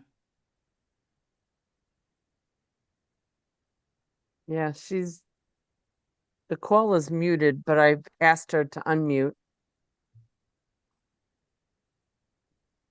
Maybe she just wants to listen online. Or perhaps she didn't sign off when she spoke before. No, could she be. did. Okay, Hi, I think. hello. Hi, this is Hi. Maureen Friel again. I'm sorry. Before we end the evening, I just needed to clarify one thing that Mr. Caruso said earlier. You said Tommy Rasek has not been partners with Mr. Borelli. Well, when the application for this subdivision was applied for, Mr. Borelli and his daughter Nicole Stern were the applicants. When I brought it to the attention of the planning board of Mr. Borelli's background, the application was put in Mr. Rasek's name. And so there is a relationship. There are 3 houses to be built. From my understanding, it is for Mr. Borelli, his daughter, Nicole Stern, and Mr. Rasek. So they are in business together. So it's just another point of this whole, I don't know, sham going on. And if we want to talk about reputable builders, then I All right. think Yeah, ma'am, Ken Carney. we don't really have to go into those kind of things. We want to just We're not- focus No, on the okay, application but at you hand. keep But thank you, though. talking. I know, but you say untruths because you said you didn't know the last time about the alternative access. You said you didn't know. Well, you Ma'am, had to know you because just said something you're- demonstrably false, ma'am. Okay. My client was a Mhm. contract vendee with Mr. Borelli when this application started, which means he was in contract to buy the property from him, not in business with him. That's a very the different thing. application and the property was owned by Mr. Borelli and his daughter. Ma'am, my client Shortly put the after I application spoke together. to, why did they transfer? Why did they transfer the property to Dynamite Okay. Property? Okay, ma'am, Okay. ma'am, it's a standard transaction, so yeah, I don't really see an issue Okay, here, but just I'm not the looking to debate timing this is a point. little bit. That's not really No. the subject of what we're talking about here. No, it's not, but just realize who you're dealing with. All right, And that's thank you. That's what I'm saying. Thank you. Okay. Does anybody else wish to speak? Sir, if you, please give us your name and address again.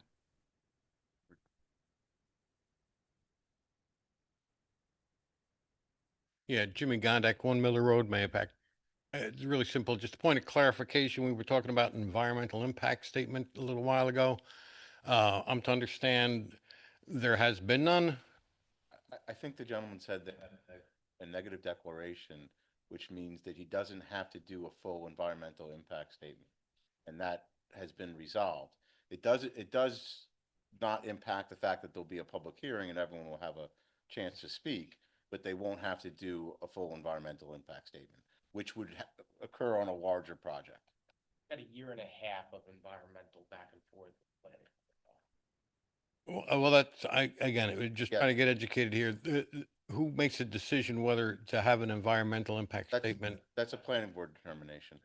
And And so that process is already passed. There's no appealing on the public side on this whole thing here. I mean, as other folks have said, it's clearly wetlands. I hike it myself. I know it's to be wetlands as well. that's The landscape said, the public hearings God willing, will continue, and there'll be a decision by multiple boards that any member who has standing challenge, they're aggrieved by them. I mean, nothing personal. You guys want to build some houses, people live there. Look, I'm all for people having some place to live and to live where they want to live, but try to work with the community. That's all I would ask you and your clients and really. Okay, thank you, sir. Thank you. Does anybody else wish to speak? Yep. I got two people. Yeah, whoever wants to come up first, yeah. We'll give everybody a chance to speak. Sir, if you could just give us your name and. Sure. Brian Opfer, 11 Green Tree Road. Speaking of the variance, I don't think it's a good idea to have asphalt with a pervious material. It's going to crumble. It's not going to be maintained. Even the pervious asphalt alternative, that needs maintenance. You need to stay up on that. You need to spray it. You need to keep the leaves out of it, the sediment. It's not going to work. So that's my quick rejection there. Thank you. Thank you. Thank you, sir. There was somebody else in the back who, yes. If you could give us your name and address, sir. Jerry Weil, 12 Green Tree Road. Big question that I have, obviously it's a big safety issue that we're all concerned about. My kids all jog on the path, I bicycle on the path, we walk the dogs, whatever. However, is this going to open up a Pandora's box where somebody else is going to come up and want to cross the path somewhere else down in the town of Somers? Because as far as I know, there's no crossing of the path anywhere within the town of Somers other than your main roads like 118, Mayapack Avenue, Granite Springs. And let's say in the future, Calvin Klein's farm that we so call it,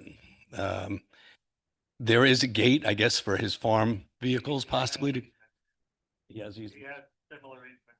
Okay.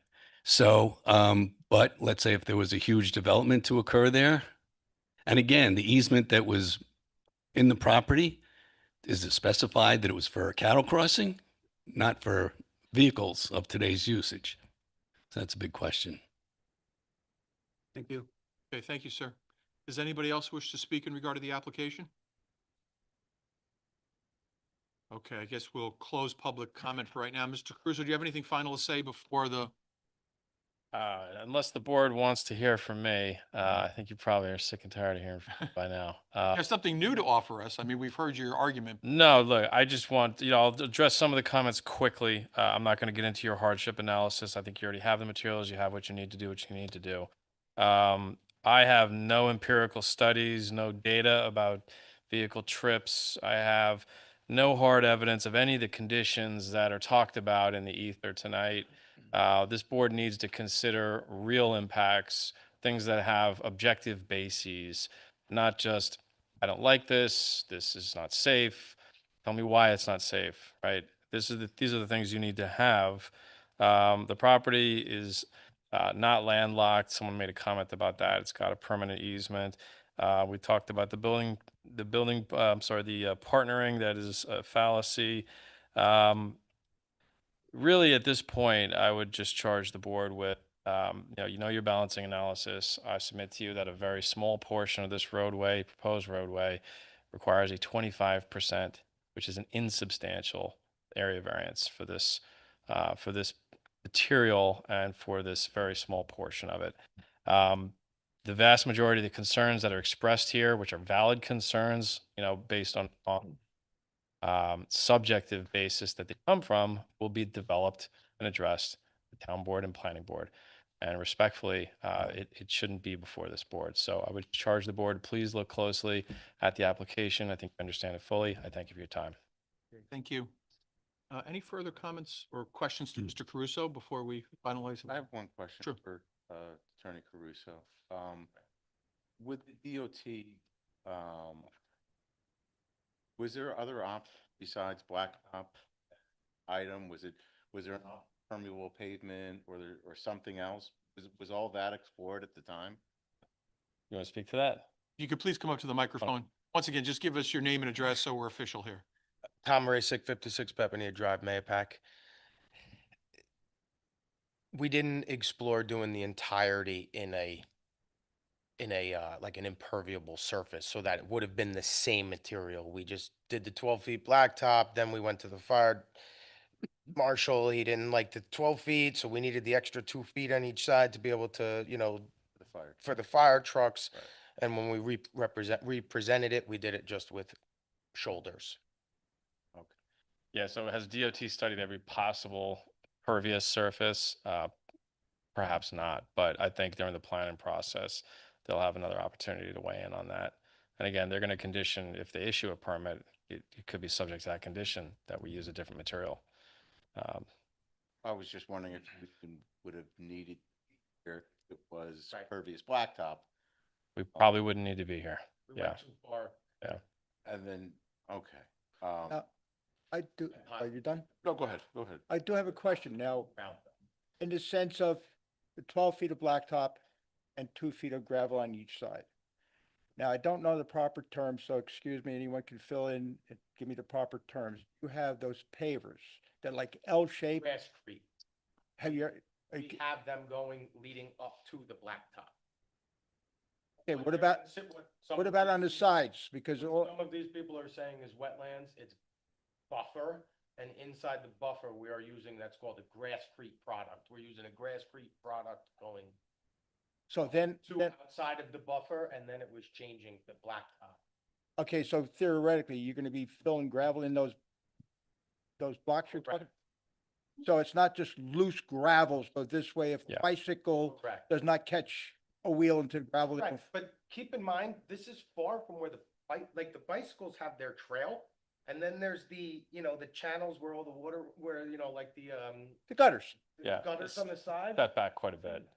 Off of that.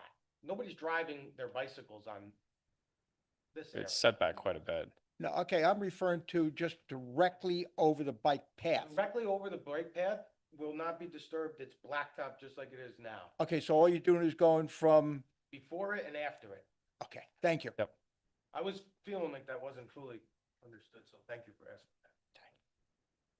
that. Any more questions for, Mr. Caruso? Gentleman there with his hand up. Sir, you want to say something?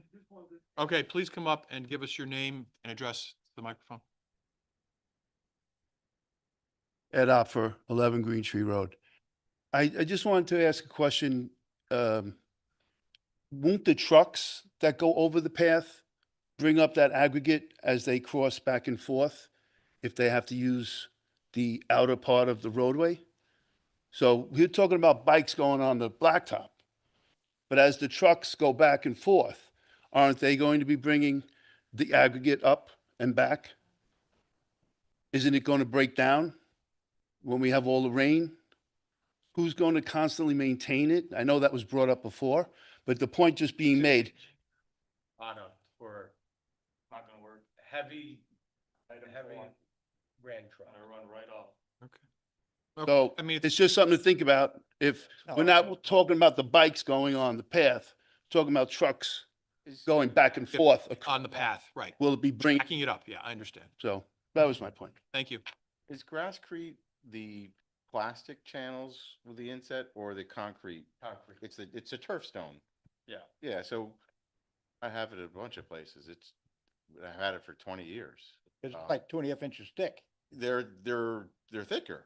They're 3.5, 4 inches of 5,000 PSI concrete. Correct. Yeah, and if the trucks were going off, the trucks were dropping a wheel off the asphalt, it'd be because there'd be another car coming. So most of them will be centered in the lane. It's held up better Oh. than my blacktop lately. Yeah. Probably, yeah, Yeah. probably. But Okay. Yeah. Okay, sir, you'd like to say something? Come on up. Once again, give us your name and address, please. What your degree is in? Brian Opfer, 11 Green Tree Road, also an engineer. That material's not gonna work. You're gonna get 2.5 feet of water coming there once, twice, 3 times a year. All that aggregate's gonna get lifted up, hydrostatic pressure, it's gone. So that alternative is not a viable option. Having 2 feet on each side, you might as well just have a 12-foot driveway. At that point, it's negligible. Okay. That's it. no edging is what you're saying? Edging or not, the water's gonna, you should see this water. You gotta come check it out. It's 2.5 feet a few times a year. Same comments came up when we went through the whole environmental study with the planning board, with your engineers, with our engineers, I paid studies, we went through all of this already. Yeah. And we will have the opportunity to as well again. Okay, well, that's, They say they didn't talk, everybody sent their letter, they sent their video. you should watch the video again. It's gonna run off. You should see it. All right, I don't think there's, That's the variance issue because you're making it a permeable pavement. It's gonna run off. It's gonna go into our neighbor's yard. It's gonna go into our Sir, cul-de-sac. It's please, gonna be a please, problem. please address your comments to the board rather than Understood. back and.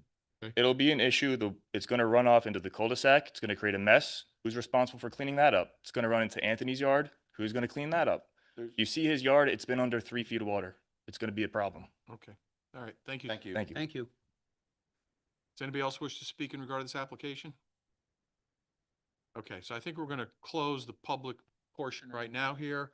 I think it's time for the board. Does the board want to have any discussions before we vote on this application? I just wanted to, Comments or? I just wanted to make a note for the benefit of the public and to just something that Bart mentioned. Right, so the zoning board doesn't get to determine when we hear a particular case. An applicant makes an application, and once they do, it is heard. So we can't say, well, we'd like to wait until we have a decision from the planning board before we grant this variance. Once you apply for a variance, you have the right to a hearing and you get it at that next available meeting. So it's not like we had the option to wait, although that was a good question that Bart answered, because I'm sure many of us would love to have a full planning board process go through before we had to make this sort of decision. But that's not a luxury that we have that I'm aware of, but it was a good question by Bart. I haven't seen it. If there was that, because if I was on the planning board, I'd go out there and look at the property in the rain and do all the rest of it. But that's not what I see. I see somebody who bought a piece of property with some investment expectations based upon legal documents, and I don't see a legal reason that we're outside of it. And because I look at the balancing test as he has a 16-foot and the materials change a little bit, I don't see that much different. And I know other people on the board say, hey, any car that crosses, that's safety, that we can put that in the balancing test. But I think that's wider than the way I see it. I just see the edging and the blacktop and quite frankly, I see a guy who bought a piece of property with from what I've read this easement 3 times. I think he has an entire right, and it was anticipated at this time. It wasn't cows, and it wasn't, there was development rights. There was 4 houses development rights at the time they did this. They knew what was coming, and they specifically wrote language. They said, you got to put a gate up and you got to come in front of DOT. The people who had the right to stop this said, because of the vested rights, we're gonna put this document together and clarify it. And it's only DOT which is creating this, which is putting it in front of us. And a reasonable alternative doesn't factor for you? Well, I don't think that we have the right to suggest that the reasonable alternative is from outside of his property. So my experience has been a reasonable alternative, something else he can do with his property to get onto it or to get off of it. But to require someone to go outside and make a deal with another person, we're now pushing and horse trading and all sorts of stuff, which is, I don't think that within the realm of a reasonable avenue for them to take, because there's no end to that. And it's great that Mr. Carney appears to be cooperative and has done a lot of nice projects for Somers and may indeed do this, but the market may change and he may not be ready for 5 years. Interest rates may change, anything can happen, and you can't make this gentleman subject to that, because he didn't buy a property thinking and read an easement and think, I'm going to have to deal with Mr. Carney. It's not fair to him. I mean, my position is, as it was before, is that we have a written offer that he can access the adjoining development's property. And that developer is going through the planning process. Approval could be at any time. And we would be making a decision that would be permanent, crossing this trailway. And even if there's only 50 crossings a day, someone said 64, someone said 20, let's say there's 50 a day. 10 days is 500 crossings. 30 days is 1,500 crossings. A year, 18,000 crossings. If there's one accident, this approval was not worth it. That's the way I look at it. Especially when The planning board, everybody knows, and letters have been given to the planning board that the adjoining property owner will grant access. Could there be some more time involved? There could be.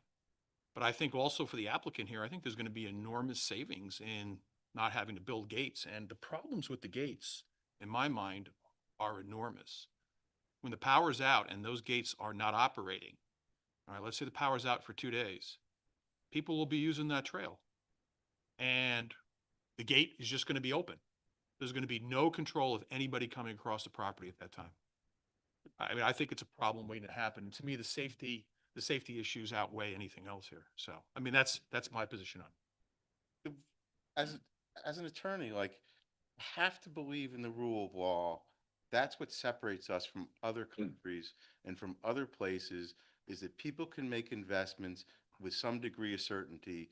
And if we just kind of bend things because we're worried about the public and we're worried about this and we want it to be as nice as possible and we want to take somebody's property so it's nicer and better for us to bike, like, we undermine that system. And that's just, and that's the system which I buy into as an attorney. Like, it's a problem. Yeah, but I mean, a developer would have bought a property knowing full well that he may need zoning variances to complete his project. So I don't know that he was completely unaware that he might run into. Well, he bought this and he had 16 feet and he needed 16 feet. How the heck would he know that DOT was going to say, we want a different material, and then it was going to be a problem for us? I mean, that's.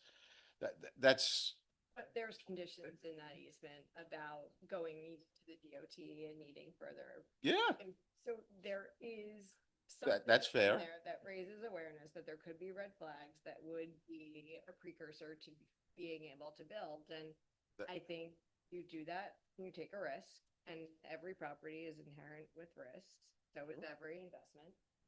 And our job is to look at that factor, look at alternatives, look at the change of the characteristic, look at outweighing the benefit to the property owner to the detriment of the community.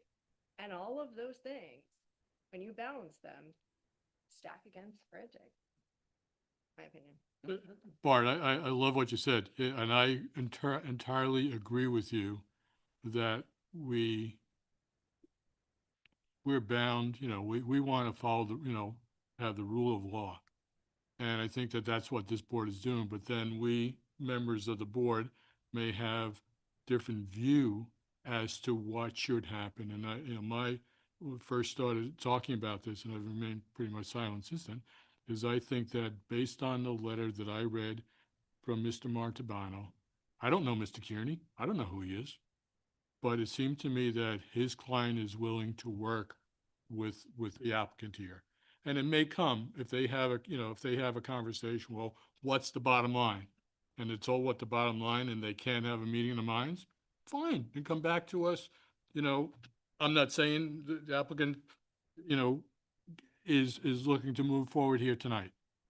But that's still my position. I think that that's not, as I said, not fully vetted. And because of that, I think from my perspective, the application should be denied, but that's just my perspective. I do want to share a personal perspective. As an attorney, I had a client who had an easement adjacent to one of Mr. Carney's projects. This one was in Beacon, and there was a negotiation very much like this from a planning board. And he's an honorable man, he's a good developer, and I don't have anything bad to say about him, but it was not an easy negotiation. It was not something that I would want to impose on somebody else. And that was a situation where you had two adjoining properties. Mr. Carney had one, my client had another, and there was an easement so people could walk down to a train in Beacon. I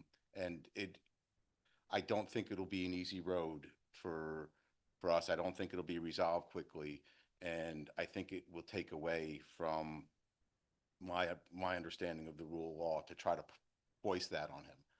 I wish there was a way we could make a call and bring him into this and say, bring the planning board chair and say, hey, can we make this work? I don't think we have that ability, but I wish there was. And we do this, if we approve of the crossing, pending them still going forward with a different route, can we do that in the sense of time-wise? Week, that's a one. So you're suggesting that we approve an area, the problem is area variances run with the land, and they're not conditional in the same way that a certain planning board approvals are conditional. So the if-then, I don't know, I haven't seen an if-then on a variance or, except for you can't exceed this. But it might work. I don't No, I would agree with you. Certainly, we can put conditions on a granting a variance, but I think they have to be specific. Yeah, It can't be, I don't- it can't be nebulous. I haven't seen conditionals on a zoning. We talk about reasonable alternatives as being access from the other side. I think you mentioned something about there may not be other reasonable alternatives in terms of surfacing. Well, the reasonable alternatives have to be from his property. You know, reasonable alternatives coming from someone else's property, that's not. Something came up where he said he wouldn't even need to be here if they had used a certain surface. Well, he's saying that there is 16 foot allowed under this easement, and he went to DOT, and DOT wanted no more than 12 foot of blacktop, and he went along with that. But if the issue was the pervious nature of the material, he could have done a pervious blacktop, because that tends to be why you decrease the blacktop. But at the time, he didn't have this in his mind, and so he might, to your point, he might have the reasonable alternative of going back to DOT, but that took him 2 years, or some period of time that I'm not aware of. So it's, but the problem is between blacktop and item, we're looking at that as we're taking away people's right to enjoy their recreation. And that's not really the way I feel we should look at it. Well, in order for this road to be approved, this driveway to be approved, this driveway, if built as approved, would be a significant change in the character of this neighborhood. So that's something I need to consider. I also now have at least 2 potential alternatives. So those are things I need to seriously consider. Fair enough. We all have to come from different perspectives, and that's what makes us a good board, and I respect that. Any further comments from any other board members before we vote? Nope. Okay, I think it's time to vote. All right. Can we have a motion as to the type of action? Type 2. Second.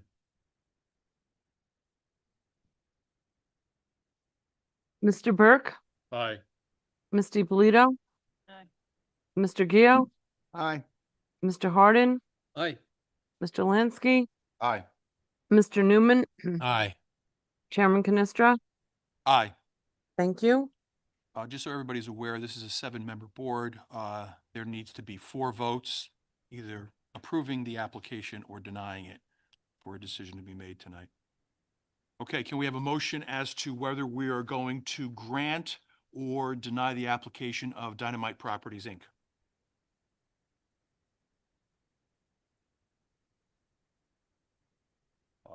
If nobody else is gonna be, I'm gonna move to grant the application of Dynamite Inc. for an area variance in a change in materials but the drivable surface will not change.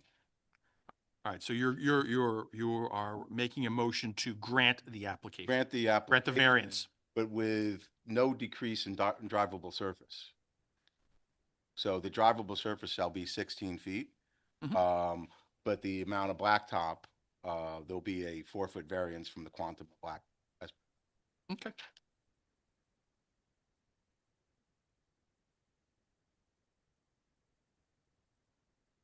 I second.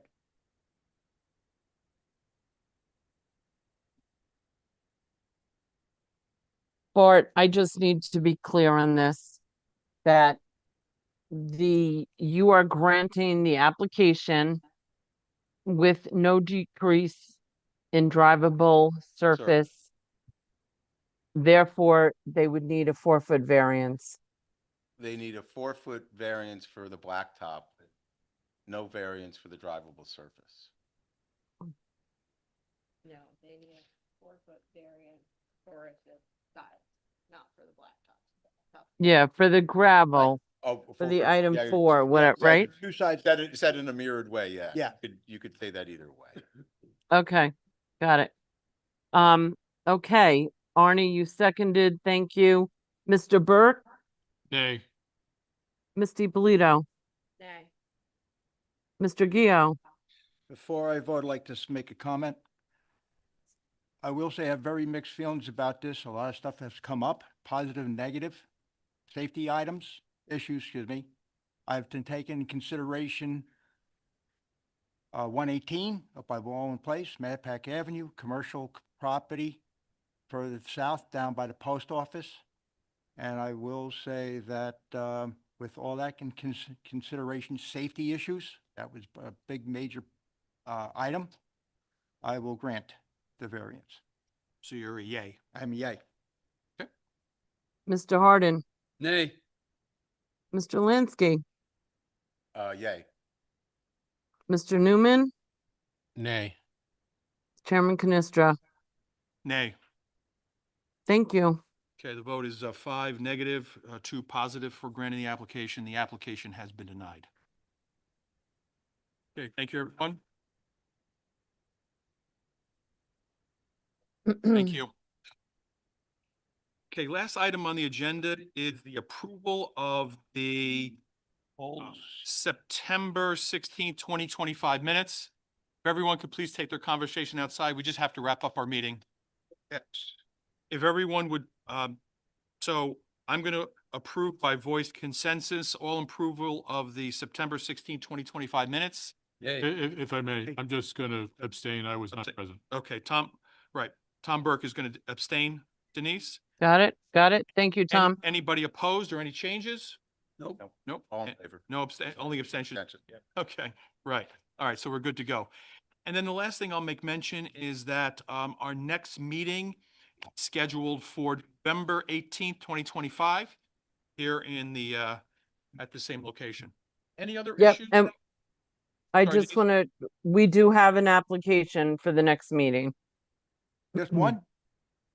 Just one, but you know, it's a time It's thing with early. people. I can't always push people off and say, sorry, the board would rather have a handful of applications. So if it is just one, but we're gonna have to hear it. It's not an accessory apartment, is it? Renewal? What is it? It is not an accessory apartment renewal, but it is to, Ma'am? it is to, somebody Excuse me, wants could to you put, please, excuse me, could you please take your conversation outside? Excuse me, ma'am? Ladies? Ladies, could you please take the conversation outside? Our meeting is still continuing. Thank you. Okay, I'm sorry. Thank you. Denise, go ahead. it is not a renewal. I promise I will stack those renewals up. But it is somebody that wants to put an accessory apartment in their home. Oh, yeah. Okay. So there you go. Okay. Okay. All right. Thank you. Okay. Thank you, Denise. You're Okay. welcome. There's no further discussion from the board. Any other comments, issues? Nope. Okay, we're going to end the meeting. Good night, everyone, and we'll see you next month. Good night. Thank you.